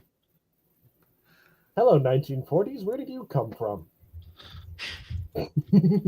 Those were the sharpest uniforms, though, I swear. No. Yeah, for real. Animation overload, Men in Plaid. That would just be like the preamble to Men in Black. It's just like a bunch of farmers talking to the aliens, like having a good time. And then they became the Men in Black. That's basically what happened, according to the story. Because, like, he was just a kid farmer, like, at a fair or county fair or some shit. Well, yeah, in the second movie, they get into the history because what's going on relates to the organization's history. And yeah, it essentially was aliens touched down and like 5 guys happened to meet them and were like, hey, welcome to Earth. So should we start a super secret organization now? Oh my god, yes. All the people. For Well, real, and- it'll be so funsies. And I brought all that up because I assume you have some sort of wide range of alien species going on in your Zorne series. If like Men in Black and The Day the Earth Stood Still are coming to mind, I'm assuming there's also some civilized ones. Like we were discussing the different types of aliens earlier, right? Did we civilize them? Yes. No. Lay the groundwork for Zorne for us. Oh, wait, we can't say that anymore. Now we colonize them. Yes. Give me a second here. Be I want to pull up politically my notes for Zorn, but first, Do it. I have to turn off my Bitcoin miner. correct. Yes. Because otherwise Obsidian loads really, really badly because of how many. Dude, this thing, I use Obsidian for my notes. And, that'll be, summaries of the stories so I remember what happened, characters, technology, everything, alien races, planets, moons, all of that. There are so many nodes right now. There are so many files in this Obsidian vault. Ooh. It is absurd, and it grows. With each and every one, it grows, and it was already decent size. Okay, Are you My- it is. my It black is adding very size large. and girth to this Obsidian vault. Okay, with every Large single engine. obsidian vault. You wouldn't believe how large it is.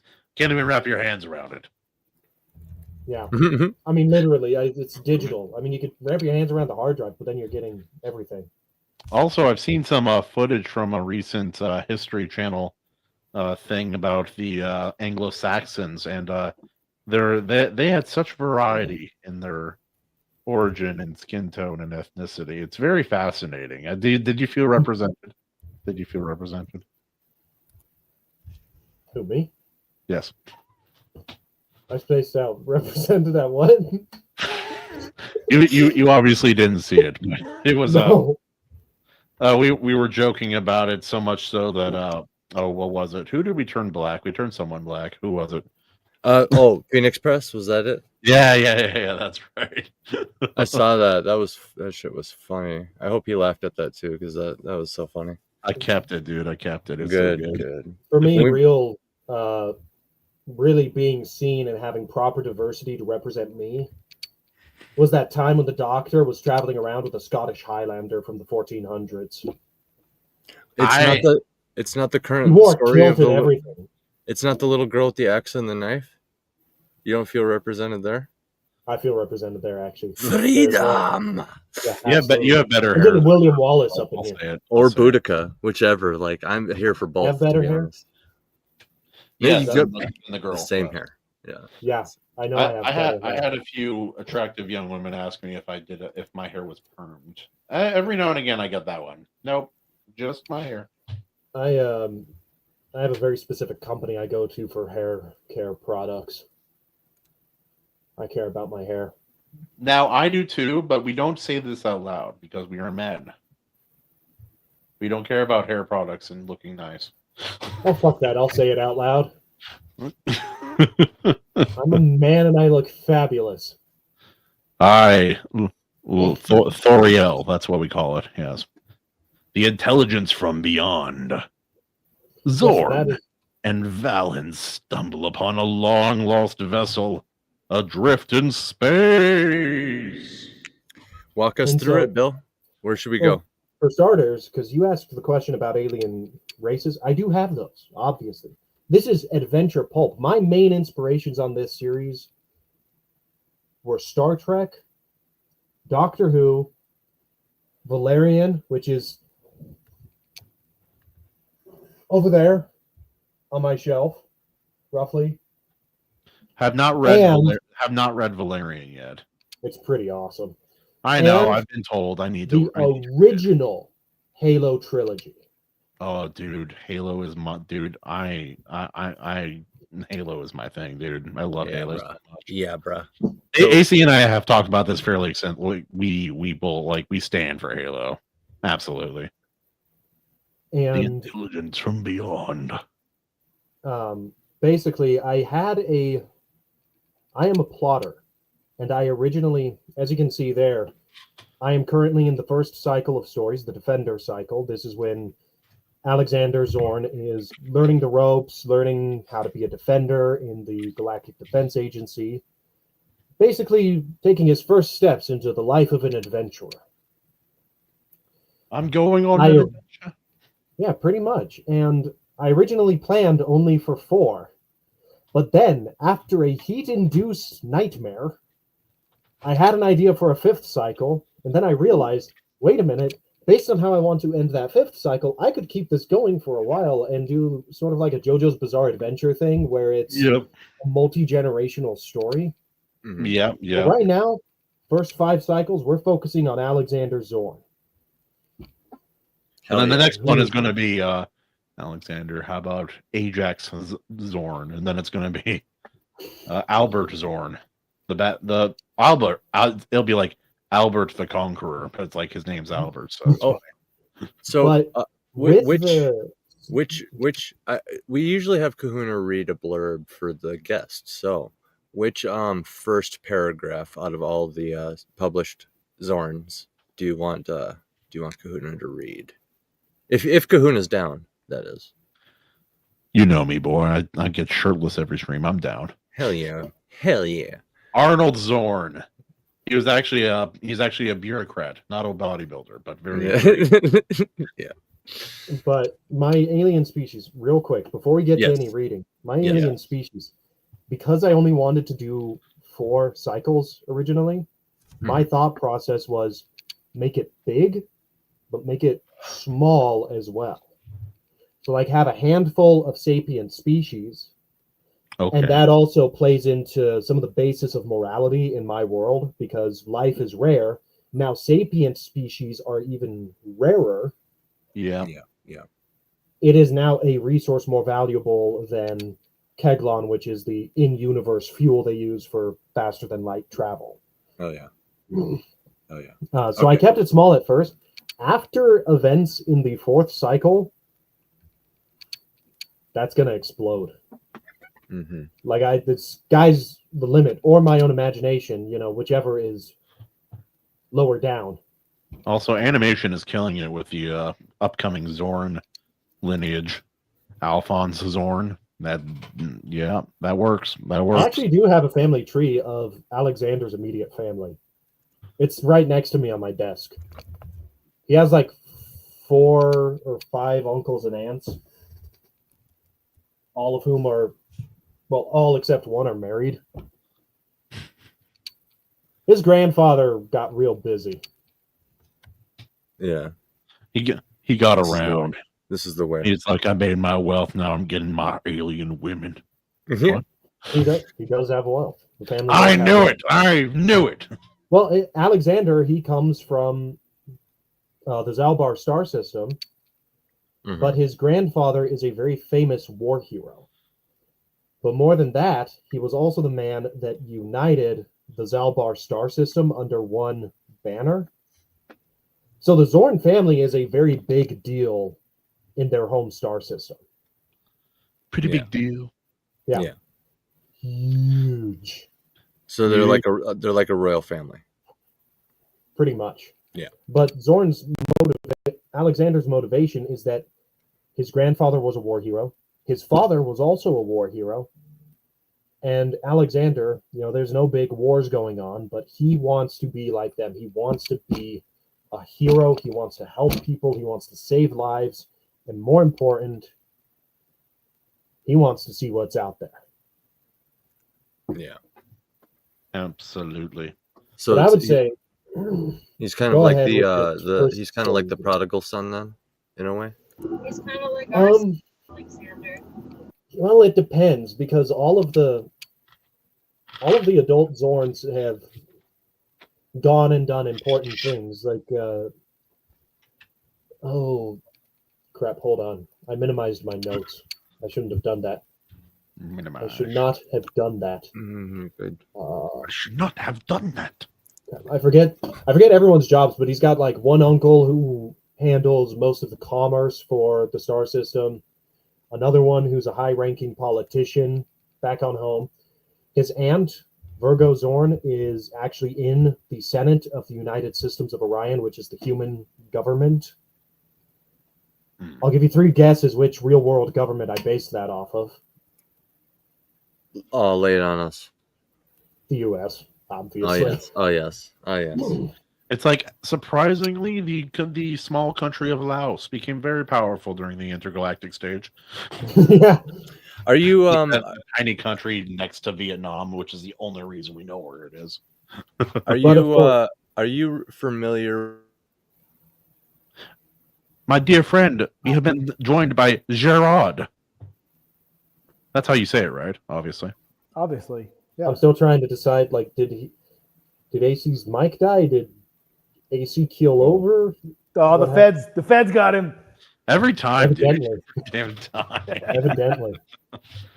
Oh yeah, Jared, did you see the day the Earth stood still? From the 50s. The old school one. I saw it once. I saw it Yes. once when I was young. Mm-hmm. Yes, that was the Yes. movie we were supposed to watch, and definitely a movie I definitely watched. Definitely. No, It's a classic. I was not able to catch up with it this week, but I have seen good.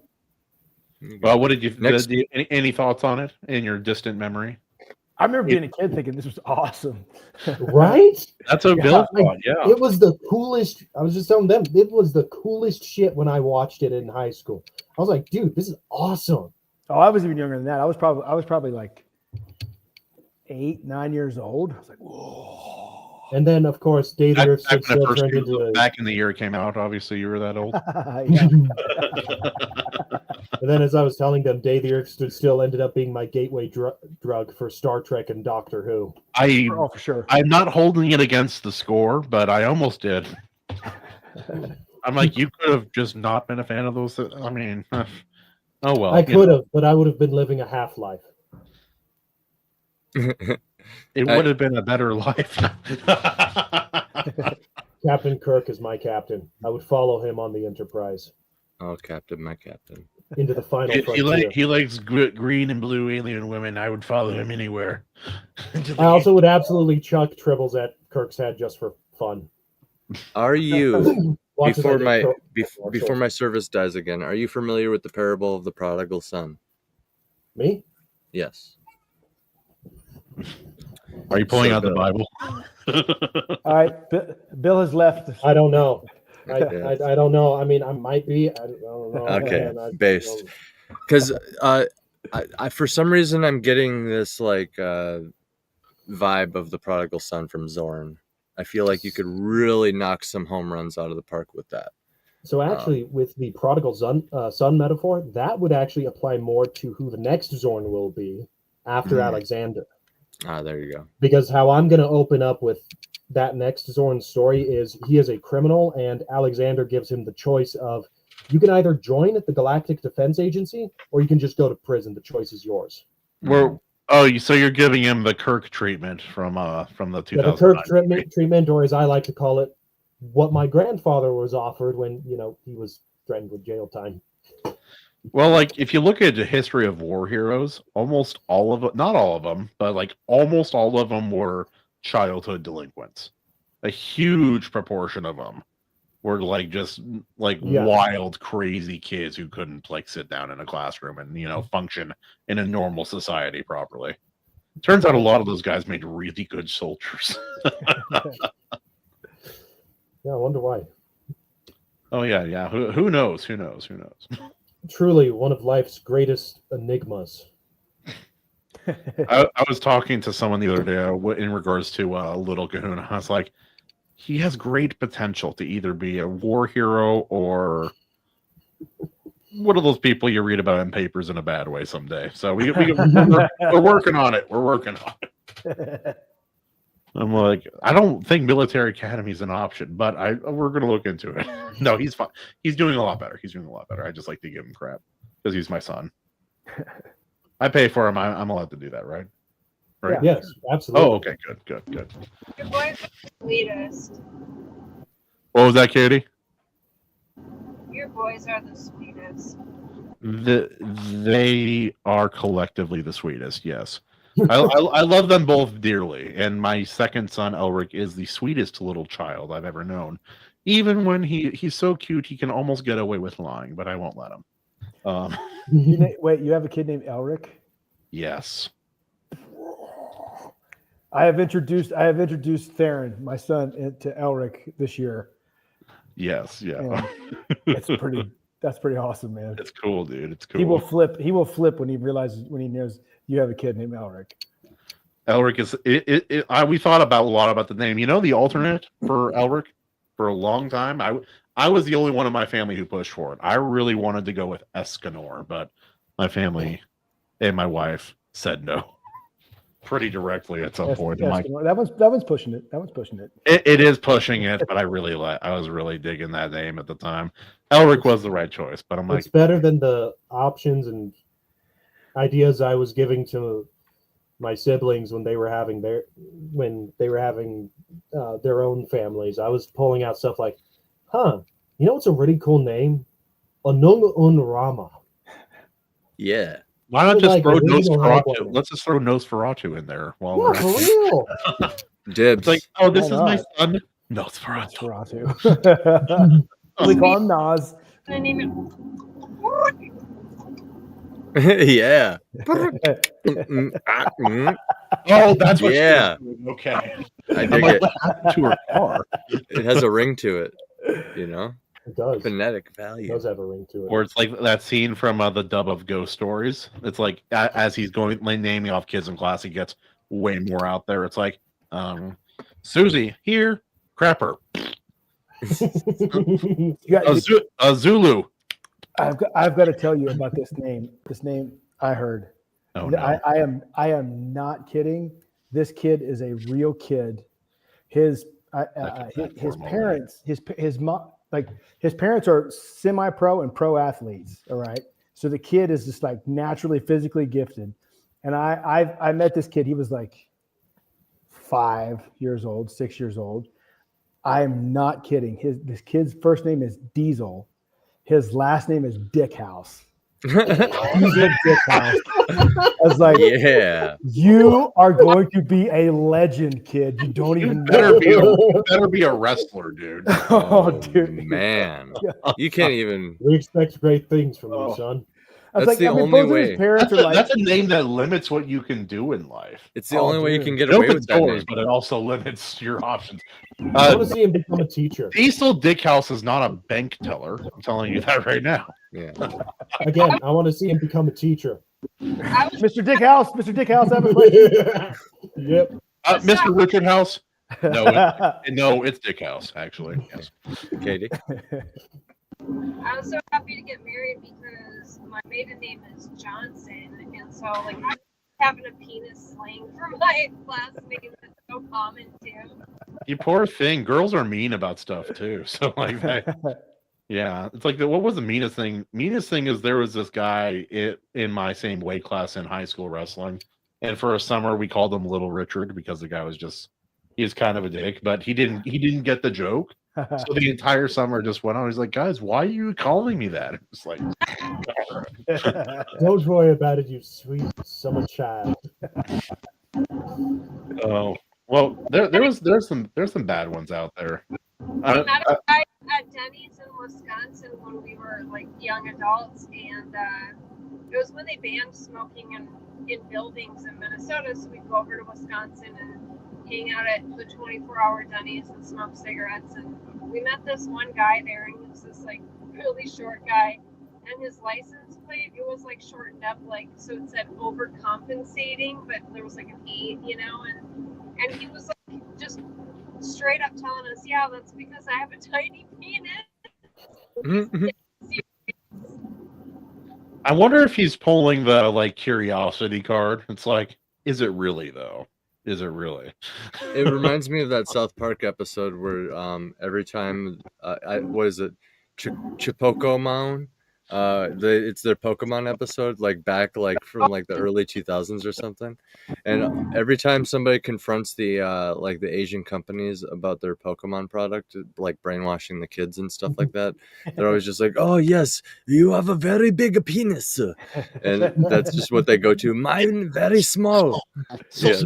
So small in comparison. Yeah. It was the and it funniest just shit. dispels all concerns. Yeah. And I like that it works because that's kind of Like, no, this guy's fine. He's fine.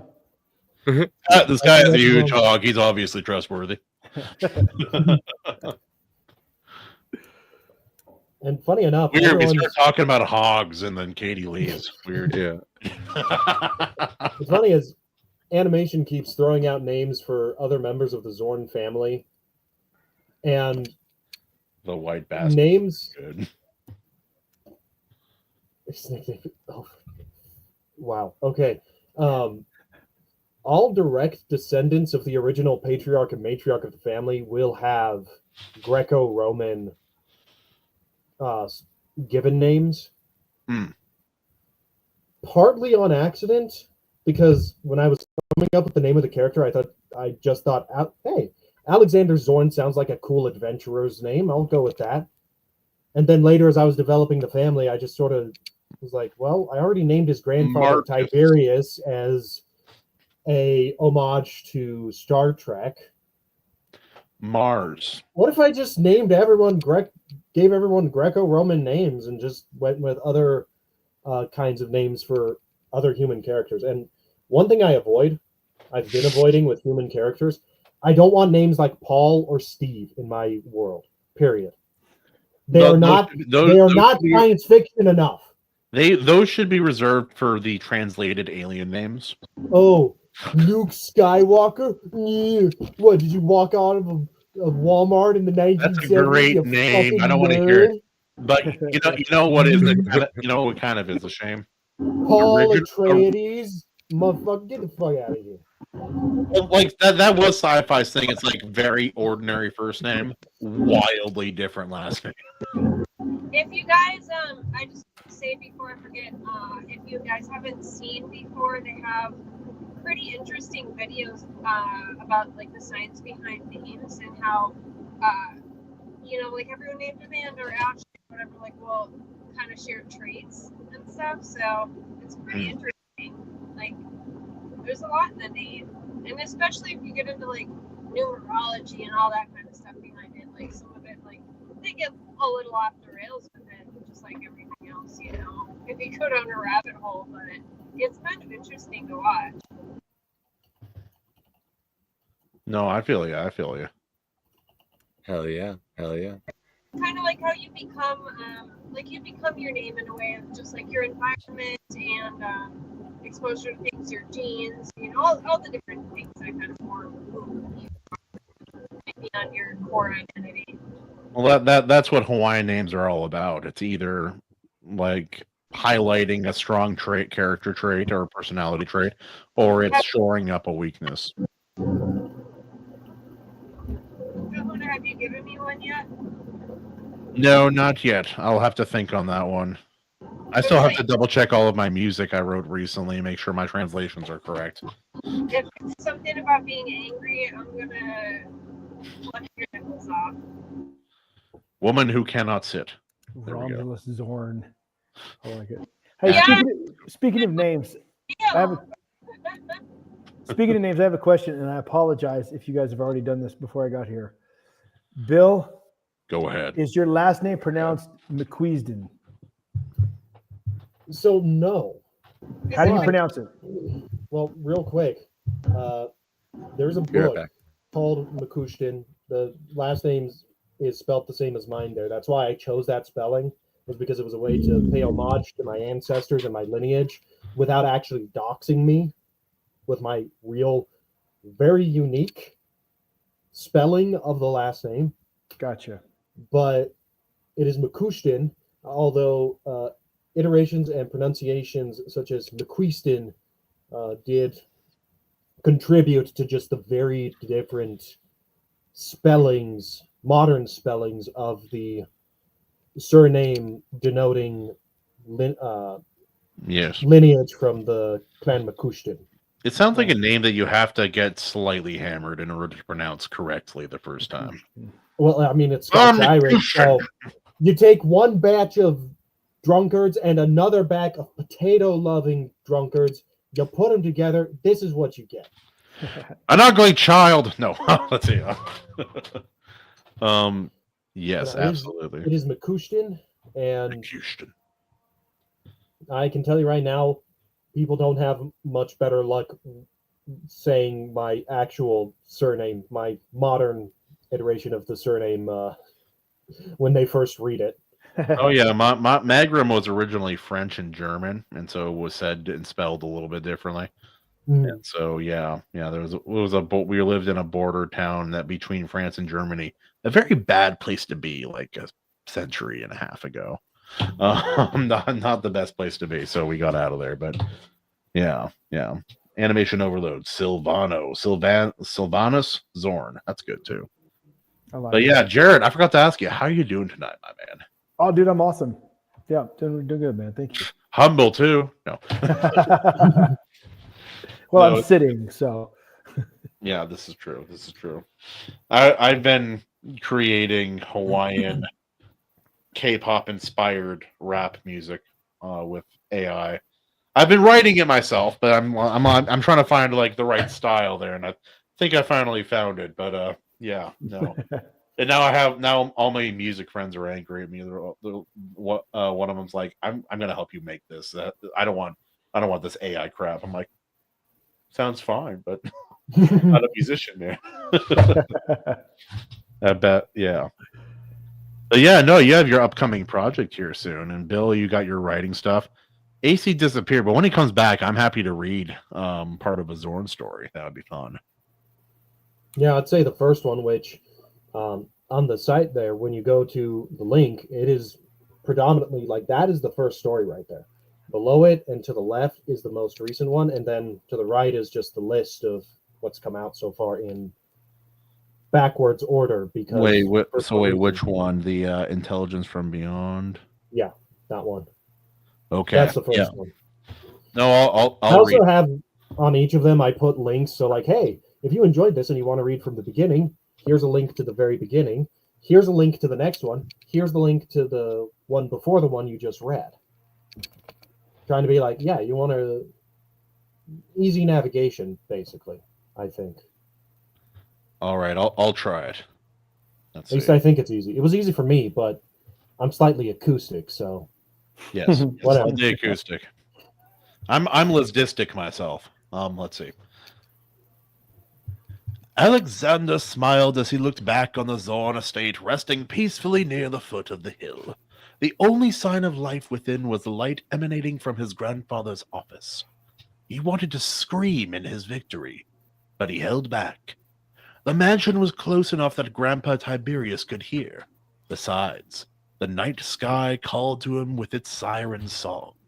He sat upon the hilltop and looked up. 4 of Zalbar Prime 6's moons were visible. Beyond them lay the dense clouds of asteroids and comets which housed the famous Zalbar mines. Even further beyond that were the stars of the universe. The things that really mattered.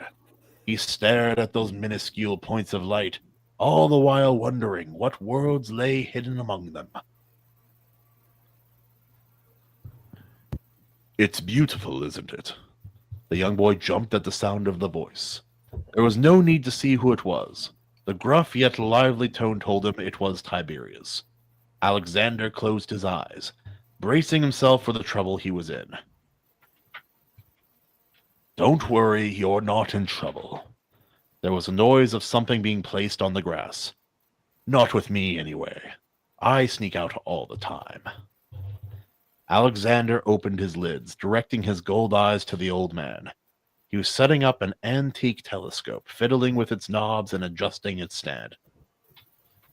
Don't tell Grandma Cassandra. Tiberius met Alexander's gaze with a matching set of gold eyes. You ever look at one through a telescope? He pointed at the white orb in the sky with various shades of blue blemishing in its otherwise pristine surface. Alexander shook his head as he looked at the moon. It's fascinating. Every night its surface changes because of how our gravity and its orbit affect it. But that causes lines in between the craters.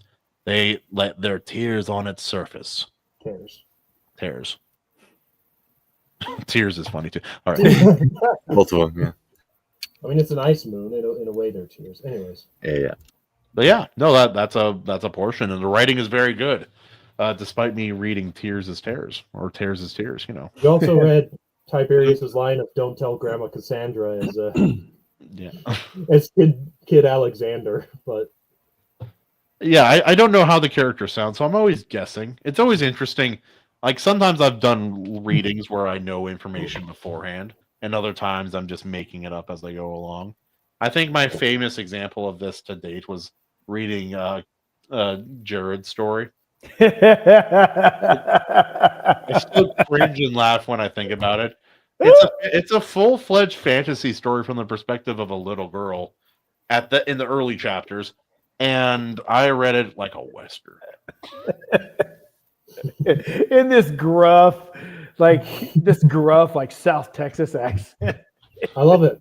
Oh, it was like it was full commitment, and I remember like I was having doubts, and then I went a little further, and they were mentioning magic and no guns. I'm like, I don't think this is a Western. Mistakes were made. That's exactly what happened. I'm like, guys, I don't think this is a Western. No, keep going. It. The studio loves the direction you're going. We'll fix it in post. Yeah, exactly. We'll fix it in post. Have you ever been listening to an audiobook though and catch someone, they read a line of dialogue that doesn't match with the dialogue tag at the end after it?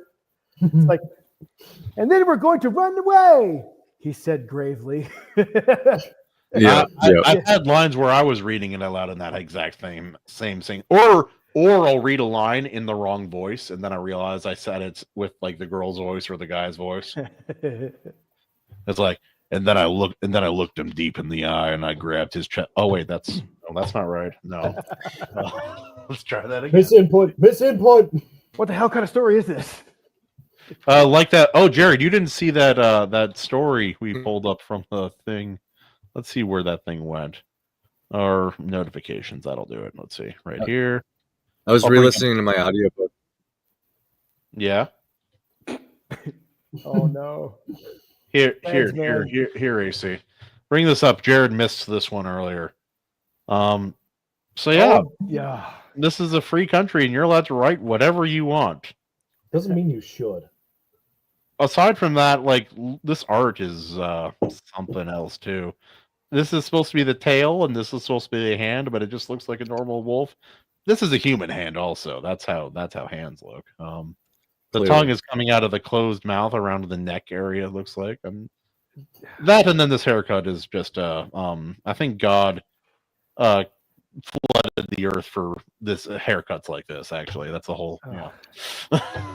Like what I want to know is like what store was this picture taken in?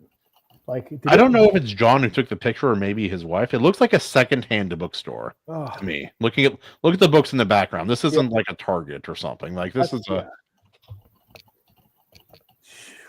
My goodness, man! Yeah, I saw that on X today. It's like I left one comment and I was like, "No, I'm done. I can't. I'm not engaging with this. Get out of here." So bad, dude. So bad.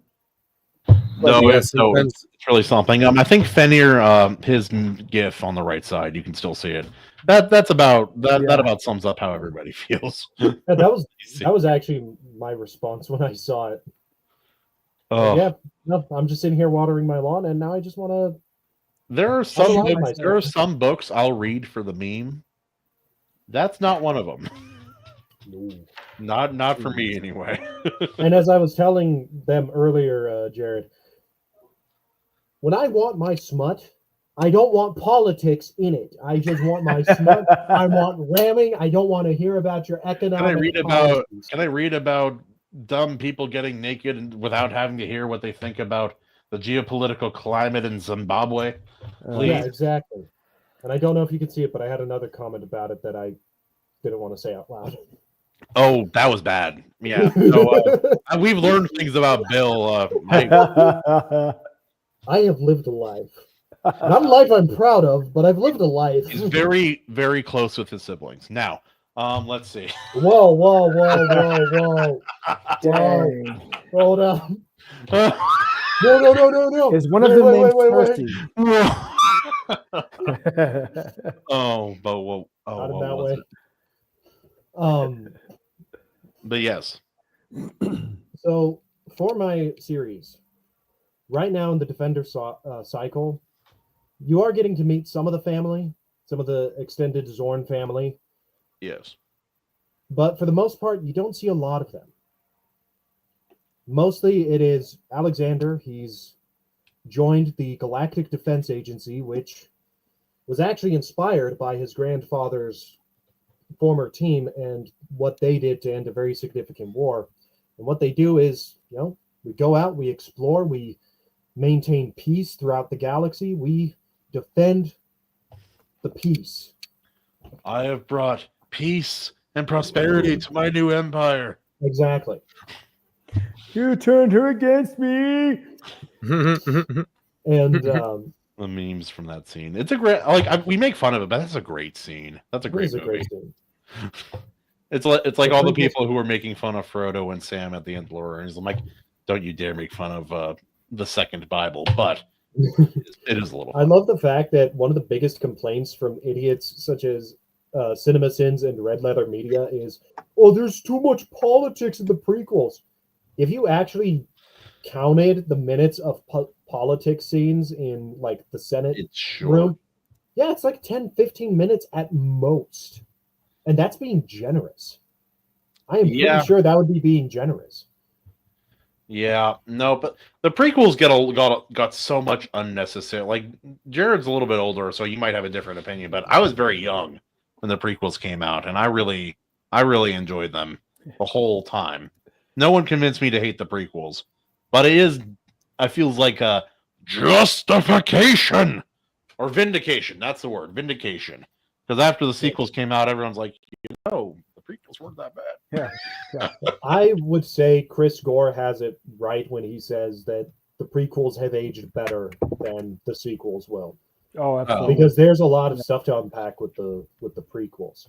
Dude, it's so bad, dude. It's like the sequels. The sequels are so bad. But yeah. So fun fact: the first movie I can ever remember seeing as a child, the first movie was The Empire Strikes Back. Whoa! So 78? No, 7. Wait, no. Empire Strikes Back was 80. 80, yeah, 70. I was going to say 79, but it's 80. That was 80. The first one was 77.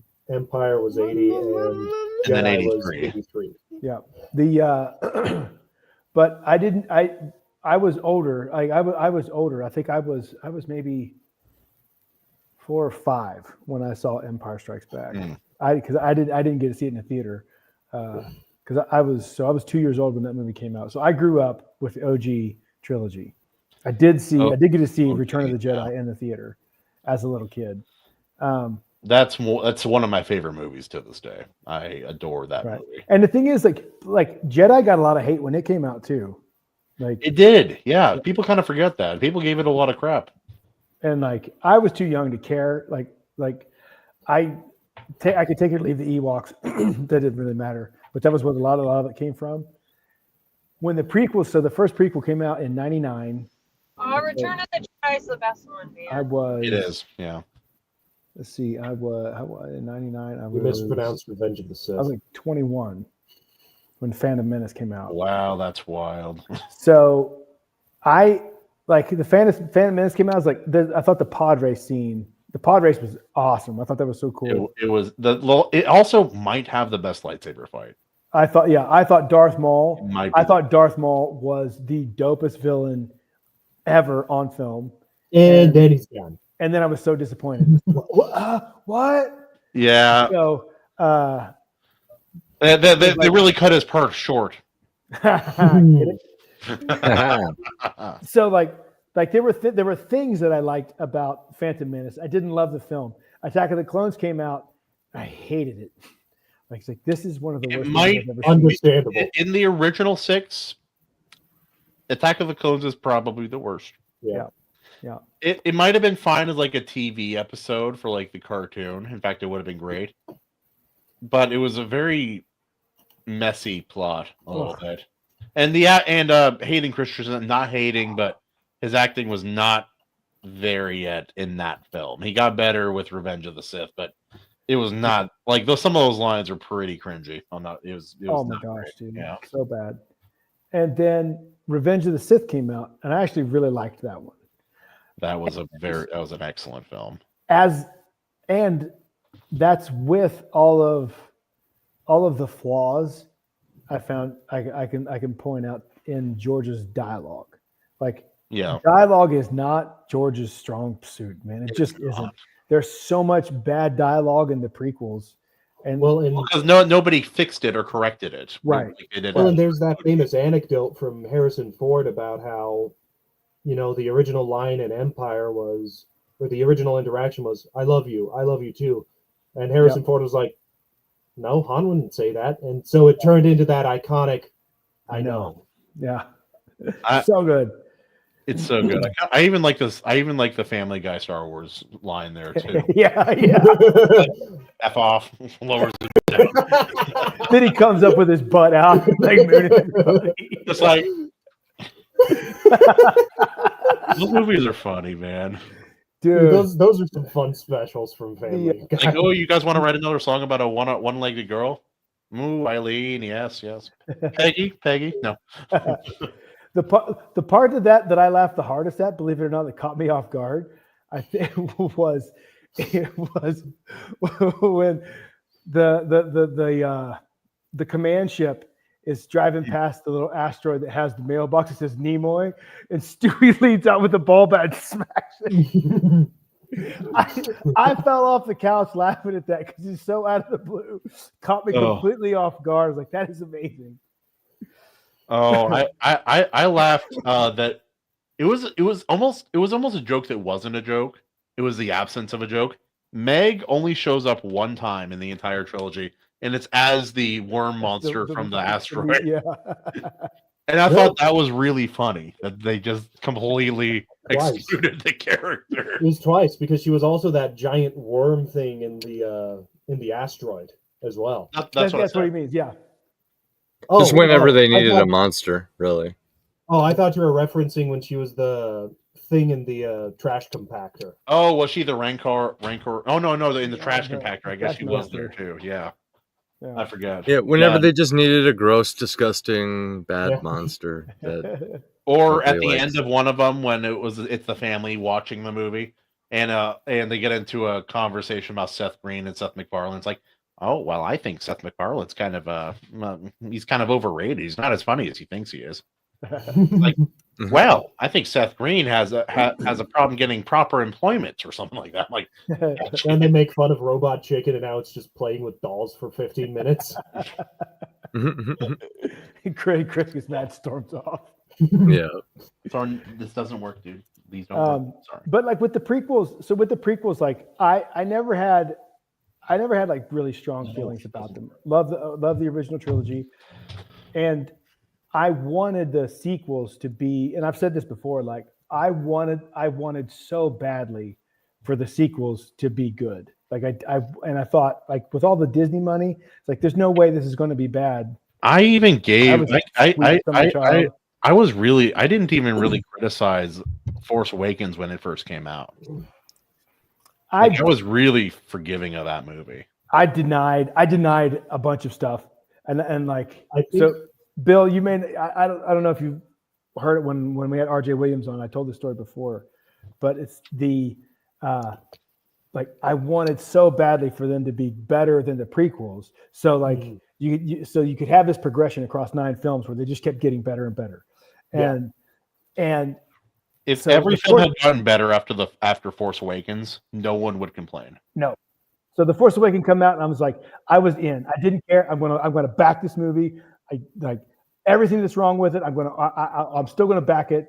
And then The Last Jedi came out, and the first time I watched it, I was like, I was still in. Like I refused to let it go. And then the second time, I remember sitting there watching it the second time, and I just kept. I started getting angry. Like 5 minutes in, I was like starting to get angry. It's like, why are they dropping gravity bombs in space? Like, what is happening? Okay, Yeah, no, that pissed me off the first time. Everyone complains about that. I do not have as much before of the an final issue with scene of that the movie. as other people do. But that's where it The ship started. has artificial gravity, and the artificial gravity is already applying that force. Then that would still continue uninterrupted once you enter the vacuum of space. That's that's very plausible. That's very plausible. But no, the movie was like that's where it started garbage. from, and like that at the beginning of the movie. By the end of that movie, I was almost sweating. I was so mad because I felt so betrayed. Like I wanted these to be good, and I defended them, and now I have nothing to say. And F you, Disney, you ruined everything. I'm leaving. The fires. Jared, I'll do you one better. I was with my whole family, and I left the theater by myself. Oh, good for you, buddy. When did I leave? I left before the final battle on the white planet with the red booger sugar dust. Yeah, that one. Yeah. So I didn't even know how that movie ended at first because I'm like, nope, they ruined it. They ruined one of my favorite characters of all time. Thank you. Oh man, and like, what sucks is like visually those movies. It's a striking film. The second one, especially. Yeah. Like they look very good, especially The Last Jedi. Like visually, it's very good. It's beautiful and interesting. And it's cool. Yeah. I want to stab my eyes out. Well, it's the same problem with the shows coming out. They look decent. Doctor Nurse What with the Disney money backing it. It doesn't. It looks nice, but then it's so badly written that you've destroyed over 50 years of goodwill with one of the most iconic sci-fi franchises of all time. I mean, it's just a repeat pattern that they're doing, and it's infuriating to see, and that's why I think it's important to be able to say, you know what? There are only 6 movies. Doctor Who, it ended when Peter Capaldi started his regeneration. Star Trek, I don't know where other people cut off Star Trek, but I'm going to say DS9. You have those strict cutoffs. You don't have to tolerate the bad stuff. Yeah. You know what I will like to say to Star Trek fans? Oh yeah, I remember when the first one came out in 2009. Yeah, great movies. Actually, funny story. I used to like the Abrams Trek movies until I watched the original series, and I was like, oh, so he just didn't understand Star Trek. Is that it? Yeah. Because now every time I go back, I'm like, this isn't Star Trek. Yeah. Right. Give me Star Trek. Well, I had that impulse too. I'm like, I watched the new ones. I kind of liked them at first. I remember loving Into Darkness when it first came out. And then I'm like, I fell out of love with those movies for a variety of reasons. Like, well, what am I missing? I go back. I'm like, oh, good. Nothing. Okay, moving on. Yeah. And real quick, I didn't want to bring this up because this book I'm working on like 3 different things at the moment. And one of them had to be pushed aside for something else, which is infuriating because that's the one that I'm really, really passionate about. Chubby green women? Absolutely. Yes. Coming But soon. I've got the Zorne series going on, and then I'm working on this book, and I asked AC to do a cover for me, and I wanted to. I think it works if we can see the cover, AC. Yeah. We're I asked blasting him off to again. bring this up. Just looking at that cover from that boring political erotica novel or anthology, whatever it wants to be. Look at this. This is a cover right here. Well, like this is one where it's like it's not like a professional like painter painted this cover, but the posing is better. It's more interesting to look at, and I like it. It's like So- if I'm getting like a more slightly more amateur like kind of style cover, this is what I want. I want it to be more visually interesting. Well, and you also want, parts of bodies to line up correctly in a way that makes anatomical sense. Yeah. Oh, okay. Well, Again, it doesn't. No, you don't like the hand? no. If I want my erotica to be anatomically correct, my good man. No, fun fact about this cover. What isn't that is being anatomically correct important in a erotica novel? Yes. Depends on the genre. Nothing's Depends on the anatomically genre. correct. I'll tell you that. Yeah. The worst part is I shared the link for this show with members of my family. I don't know if they've been listening. They're going to hear me saying all this and going to probably be like, hey, do we need another intervention for you? Do we need to like get in touch with your sponsor? If they see that message you sent earlier, they will. I'm concerned about Billy. Actually, that was like they might be more like, don't talk to us anymore. Yeah, you're cut off. Oh, fun fact about this cover. I actually did paint it with my finger because I did not have a stylus and an art pad, and I managed to get the. If you look here, I managed to get the waterfront.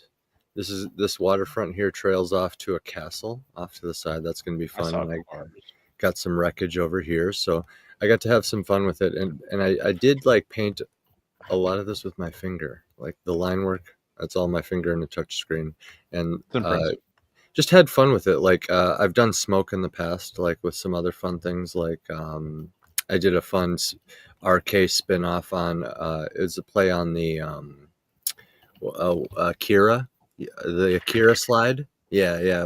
So like I did. That's where I kind of like nailed down smoke a little bit, and I wouldn't even say it's nailed down. I mean, everybody's always learning. I can make it look brutal at least, and that's fun. That's the coolest Bill's name has ever looked. I have fun with lettering. I think that is actually an area where I shine pretty good. Like I'm pretty proud of the title too. If we could, yeah, and I didn't even think about doing different fonts for the title there.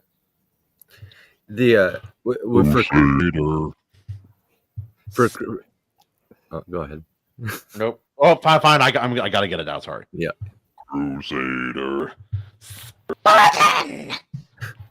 Viking. Yes. I went with, as you can see, kind of like a theme for each one. You know what I mean? Crusader is more of like that gothic. Spartan has that like brutal, and Viking has that runic kind of style. So yeah, I had fun with it.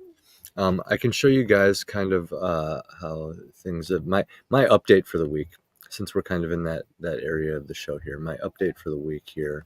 I've been working on shorts for the channel, doing my normal daily routine, but then also line work for my graphic novel here.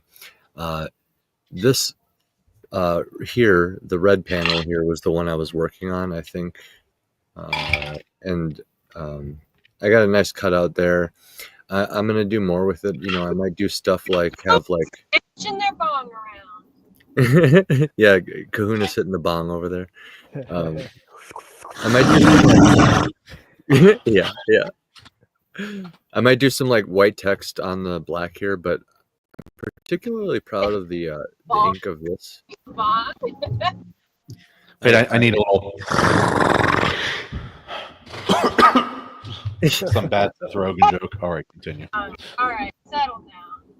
I drew in this scarf here, and I was ending the color session here today before the show actually, but I actually was pretty stoked about how like this turned out and everything. No, I'm liking how it's coming together. I think the color I'm gonna have pop out is gonna be either the scarf. I'll either have the scarf or his jacket. One of those two. I'm kind of tempted to do blood again for the third panel in a row because the sword looks really good with that. Red is also a very poppy color. Yes. But his jacket is green, and I believe his scarf. I have to double check. I think his scarf might be red. If his scarf is red, I'm gonna have to do the scarf because I can do the green jacket in the very next panel down here. If it'll zoom out here. Oh, okay. The next panel is not visible because it's a screenshot, boys. My bad. I tricked myself. Yes. Anyway, yeah, the next Also- panel there is a nice defiant like pose of him full on, and you can like I could probably just have the green jacket there in the next one. But I gotta double check the scarf color. 100%. Yeah. Also, does anybody have any hope for the new Tron movie? I do No. not. Nope. The minute I found out Flynn's son wasn't even going to be in it, let alone Tron, I was like, What's the point? What's the point? It's Also, called Tron. also they're bringing the computer world into the real world. Well, and you see, that's How? not a bad concept, I think, with how For the Tron second it one is. ended. But I think you could play around with it a bit. That said, it's modern day Disney. They're not going to know how to play around with it. They're gonna it's gonna suck. It's gonna be lame. It's gonna be homosexual. It's gonna be just Jared work. Leto is what it's gonna be. Yeah. I have a weird opinion about Jared Leto. I think he has a really interesting aesthetic and an interesting look, and Is he's he- one of the least interesting people on screen to me. Is he in the new Tron? Yes, he's like the Yeah. main like dude. Yeah, it's Disney, so like I just don't care. Like maybe it's good. If it's good, cool. But like, I cannot be bothered to care. Yeah.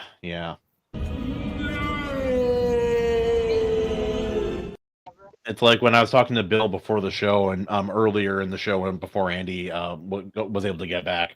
We were talking about a movie that we had no expectation for that came out of nowhere, and that's K-pop Demon Hunters.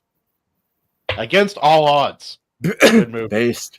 Yeah, I really enjoyed it. Thorne, what did you think? I think it was great. I love the music. Music was popping, dude. Not gonna lie. I heard it was clean and a good movie for kids. I'm like, I heard part of a song. Okay, we'll just give it a shot. Then later, I'm like, I finished the movie. I'm like, this was good. It was great. It was a good movie. I can't believe it. And then like, there's a movie like this that's high production. We've all seen commercials for it, and it's gonna be terrible. Yeah. Absolutely terrible. Also, Eric brings up a good point. Don't mention K-pop. Evele might appear, and yes, that is true. He explained the logic of how he got into K-pop because it is a weird thing. Because again, his musical taste varies from to do like it vacillates between those two. Do I got to play the song again? My buddy Chris Downing, he played like Chris was in Bury Your Dead. He was in Devil Driver. He was like he has one of those super eclectic like eclectic music tastes. So like we'd be riding with him. We were like he and I'd be riding in the car, and we'd go from Hatebreed to Owl City like on a dime. And he'd be into all of it. And like what's funny is like depending. He can listen to like just shitty pop music for like half a day and be completely content. And if you saw that, you'd never know it. You'd never realize that dude can write some of the heaviest riffs you've ever heard in your life, like riffs that make you want to like run face first into a brick wall with no F's given about it. Like they're just so heavy, and he'll be like perfectly happy to listen to like this Lady Gaga or something, like just terrible pop.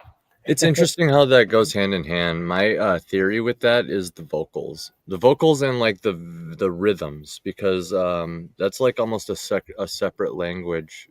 Speaking as a vocalist, like that's really what I'm following is kind of the rhythm of something. Like a lot of the metal bros that I linked up with back in the day, they always thought it was weird when I was like, when I referred to like the really crazy thrashy stuff that's like super technical, like circle pit music, refer to that as more technical and not heavy. And I referred to more groovy, chunky stuff like low, punchy. That's heavy to me because it sounds aggressive and like it's actually like hitting heavy each time, even if it's like slower and simpler. Yeah, it's different. Like you can have speed metal without it being heavy. Yeah. It doesn't have like in my like the way I view the word in regards to music. Like if I'm thinking heavy, I'm like thinking chunky. It's like I'm thinking like heavy riffs and like very distorted like guitar and aggressive lyrics and all like Damn, Everly catching strays. Did you see that? Yeah. He hasn't come in for his opinions on Rocky. Oh, and I found Eric always appears and like just poops on Evely. It's great because now Evely's like not here and there's no target. I caught a couple strays earlier and I deserve them. This is that next panel, real quick. That defiant pose there. I can either highlight the scarf again or get that nice green jacket in there. But then the blood on the sword looks good again too. I could just do a red page, like the whole page is red. Yeah. But we'll see where the road takes us. It'll be fun. But I think we should probably start wrapping up, fellas. Oh yeah. The night is young for me, but late for this one.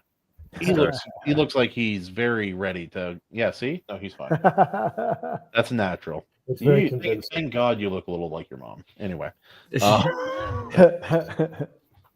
like that thing. It's like where your kid is better looking than you, and you're like, "I'm so proud," but man, yeah, I just all the time I see it. Yeah, my wife all the time is just like, "Oh, you look like your dad," says that to him, and it's like, yeah, you're like a little. I've been told that I look like my dad. Yeah. The only major difference is that I have hair and he doesn't. Yeah. Well, that can be changed. We can fix that. Yes, we can fix that. Circus has been trying for a while now. He's been unsuccessful. That's not the person I'm talking about. It's very easy to go the other way. Wait, what? Yeah. There. Shave that stuff. Shave your head, dude. Actually, no, that's what I meant. Shaving your head with your hair would be a crime.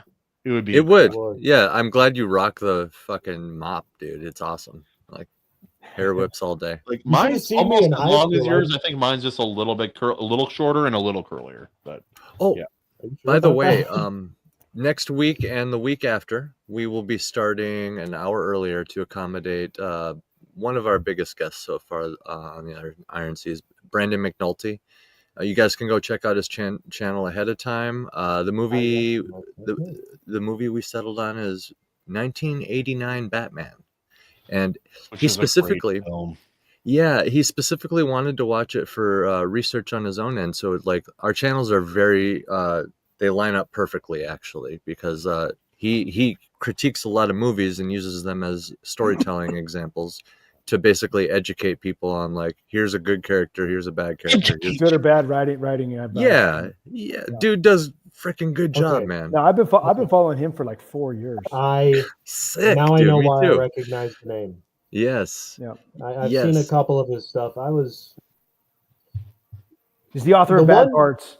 The one thing that stuck out to me was, okay, I can see where you're coming from here, but the example you picked up didn't really quite fit. I don't know if that was just the one video of his that I watched, or I mean, what, but we can't win them all. I can see where he's coming from at the very least, and it's still decent enough advice to follow through with and think about. Yeah, no, if it is who I think it is, I've watched his stuff for a long time. Yeah, no, cool, dude. Yeah. Very good, useful educational content. Back when I was researching a lot for my novel, when I was writing it, he was the only male booktuber I could really find, aside from like Daniel Daniel Green, and some of the more obvious ones. When he wasn't having affairs with crazy women in hotels. Yeah, He wasn't showing We his remember. friendship meaning. yes, Dude, he's buy a shirt. he's completely shook that off. Man. Dude, that whole thing messed him up. Now, like, we were very clear when Bats and I covered this. That was maybe some of my favorite content we've done.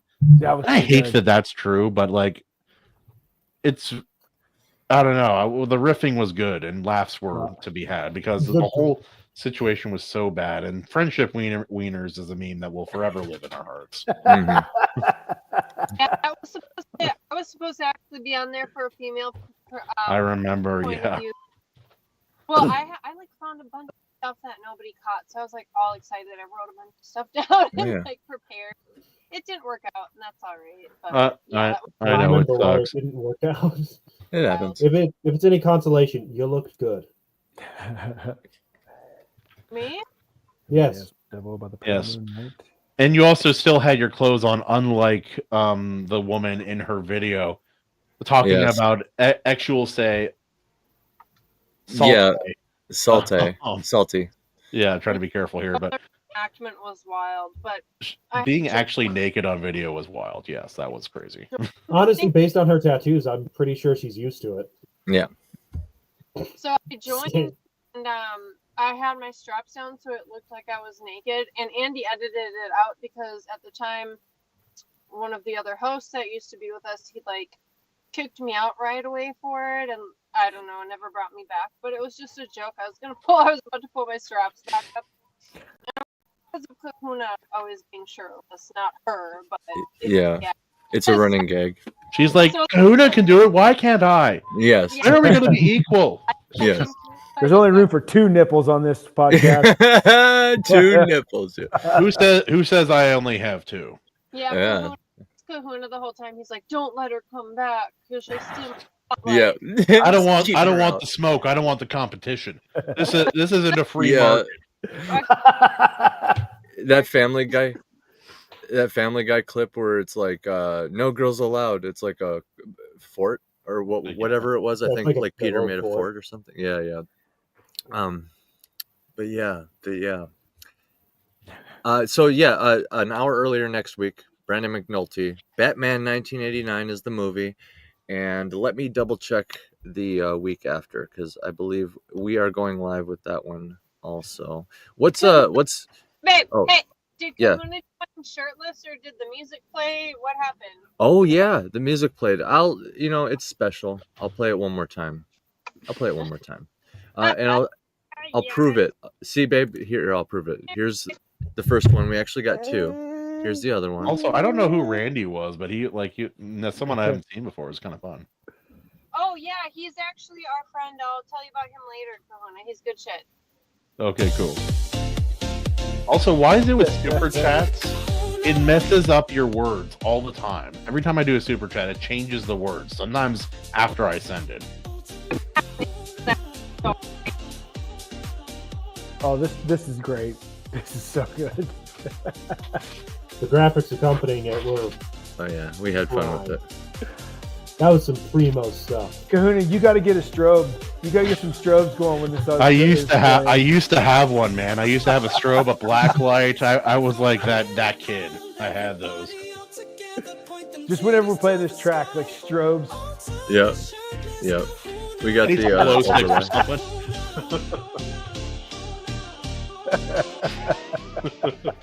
So yeah. Worth it. Always seeing that Kahuna shirtless. These nipples got No, it's great. This is why Hollywood is failing. How can they compete? Oh, thank you, John. That's so good. Long live the mayor of Orc City. Long live the mayor of Orc City. The elves are spreading filthy lies and propaganda about the great state, the great city of Orc. I love how it cut off. I was like, she's like, wog. The wog was too powerful. Turns out my day can get worse. This is Eric. Oh, jeez. Eric. I love you. Never change. It's like, who's that? Like that one guy who was showing up like every week to talk about the casting for Harry Potter. Every week. Billy Judd. There we go. Billy! Yeah. He's not here this week. It's disappointing. I'm like, I wanted to know who he's going to cast as Harry Potter again. Oh, Make him get their own shirtless make him get their own shirtless Hawaiian. That's true. That's true. They already have a shirtless Hawaiian, but he likes to do weird things. And yeah, Jason Momoa, he's the new shirtless Hawaiian. Oh yeah. Stop moving me. I love As you do. Stop moving me. As you do. Also, what do you like? Real quick, last thing before we maybe get out of here. What do you guys think of the whole like everybody's going after The Rock and Batista for like, oh man, what happened? They got on the vegan diet. I'm like, they can't take crank their entire life, dude. Like, yes, they can. I mean, no one's going to take crank their enther life with that attitude, Kahuna. You got to. Their life is going to only be like 55, and that's it. But, hey, the shinest stars burn the shortest, or something. I think I got that. That's definitely how it goes. And also, Katie, what did you say? I can colloquialize. That's what you're talking about. We're talking about The Rock and Batista. Batista's Ron Weasley. I was hoping that Hermione would be Dylan Mulvaney. That was what I was hoping for as well. Sorry, I didn't hear you, Katie. Sorry. I said I mind my freaking business. The thing, I think what is behind the biggest thing behind their deflation is they want to be taken serious as an actor. They want to be serious actors, and they don't want to be pigeonholed by the dimensions of their physique, and so they want to downsize. The difference is like Batista can't act. And I think he can. He's just limited. And The Rock, like The Rock he's created such a character that like he can't be Dwayne Johnson. He's The Rock. Like he's typecast as The Rock. That's it. Even when he tried to like go like have people stop calling him up, they called him Dwayne The Rock Johnson. Yeah. And the thing is like the whole like you can't juice your whole life. Like there's that guy was the guy from West Side Barbell. Crap. I know you can, but I think at some point, like, do you like how when you're in your mid to late 50s or even early 60s? This guy's like mid 70s pulling 600 pounds in a deadlift, and he's still juicing. It's like It's like you just don't stop. That's the thing. Don't stop training. Don't stop. And like he's been on the sauce. He's been on the sauce for the last like 45 years and still going strong. I get, man. I've never understood Lou Simmons. Yeah. West Side Barbell. Dude's an animal.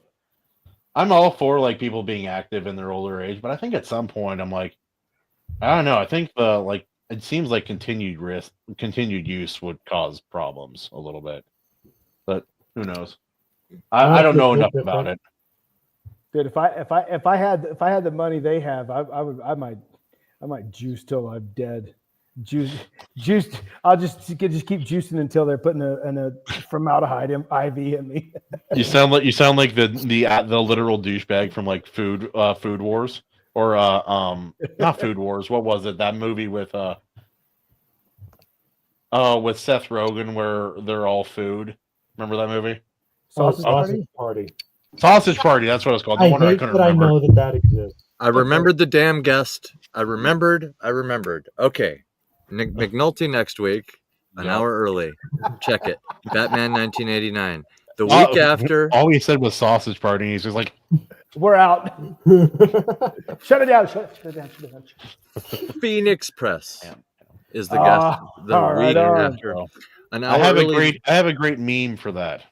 His Disney casting will make a reappearance. Yes. The movie is Tron. In 2 weeks, you said? Didn't we already do? Didn't you guys already do We Tron? did Tron. The next We Tron. definitely did. Oh, the Yeah. 2011 Tron. Yeah. When they had that album Tron come Legacy? out. And yeah, 2 weeks, Katie. In 2 Daft weeks. Punk Yep. the movie. Yeah, the new one, the new Disney Tron. It wasn't bad, but it wasn't the original. Yeah. So next 2 weeks, Batman and Tron, an hour early. Catch us. We'll be overlapping hosts as needed. If Kahuna wants to show up at normal time, or, just show up at whenever you guys can if you need to. But we'll start an hour early to accommodate the guests, and then they'll leave whenever they need to. We'll start with guest talk to kind of vamp a little bit, and then just kind of reluctantly switch to movie talk whenever, just to accommodate time. And then if they're gone, like by the time somebody gets here or something, we'll just quickly review like what the host, what the captain thinks of the movie and all that, and go over it. 100%. Yeah. And Brandon's got a new book out right now that he just finished recently. It's an actual like a book about writing and like writing advice. Oh, yeah. heck yeah. I grabbed a Good timing. couple of those kind of books from different YouTubers. Some of them are pretty good. Yep. Heck yeah. Yeah. And then there's On Writing by Stephen King, which is interesting and some good advice, but kind of mixed bag. But AC, final plugs. Plug yourself on camera. Yes, plug for the world to see. Plug Just go him, go check out my various works, my band. New song coming down the pipe. I'm going to be releasing physicals of those on Amazon very shortly. Empty My Lungs. Linktree, AC Pritchard, Linktree, the Iron Seas podcast.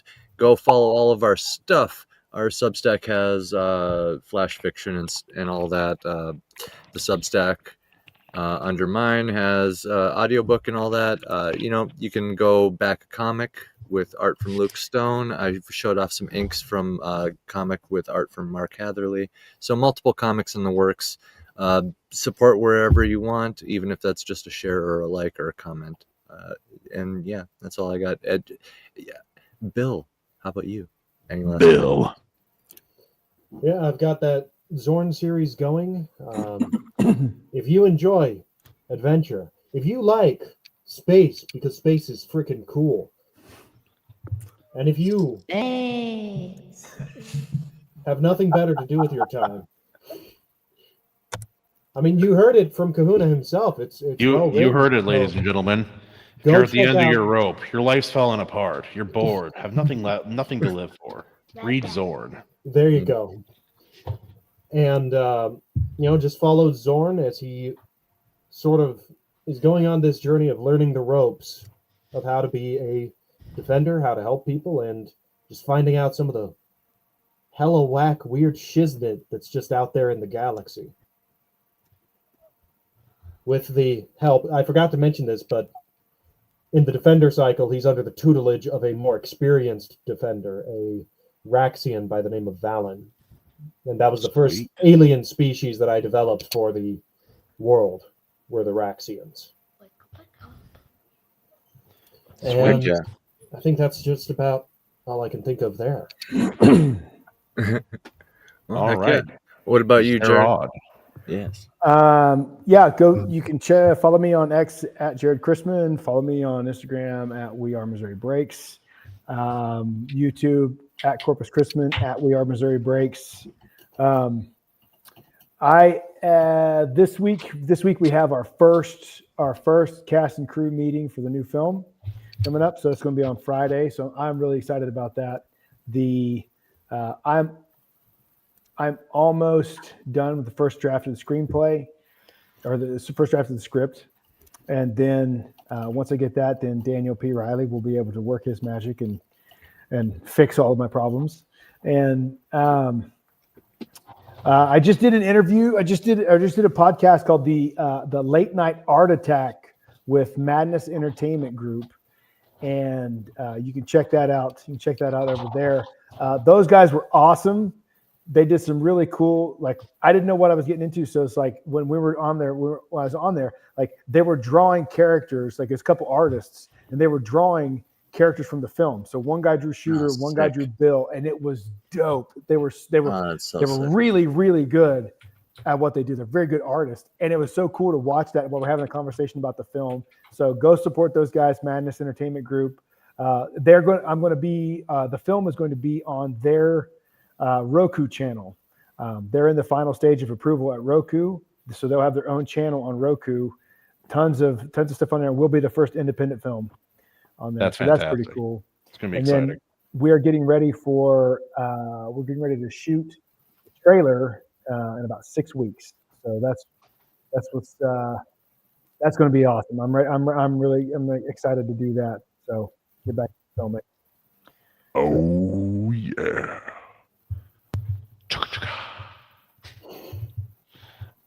Kate, Catherine, Diane, anything to share?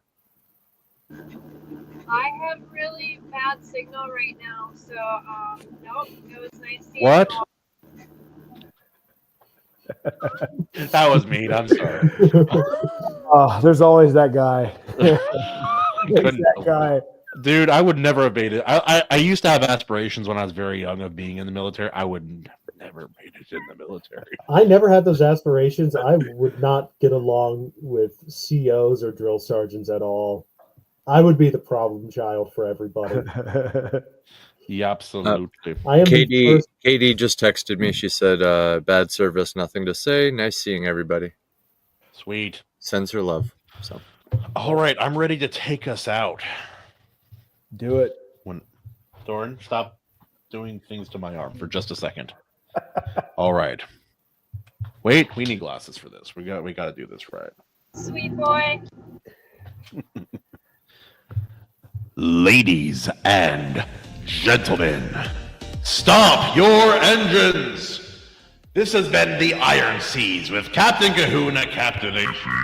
First Lady, Catherine Pritchard.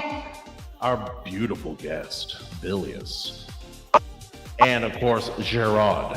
Thank you for joining us. See you next Tuesday at 6:30 PST, the Lord's time, for more hijinks. Maybe I'll even watch the movie this time. And a great guest. It's See actually you 5:30 there. next week. It's actually 5:30 next week. What was that? It's actually 5:30 next week. yeah, one hour early. No mistakes. First try. All right. Take us out.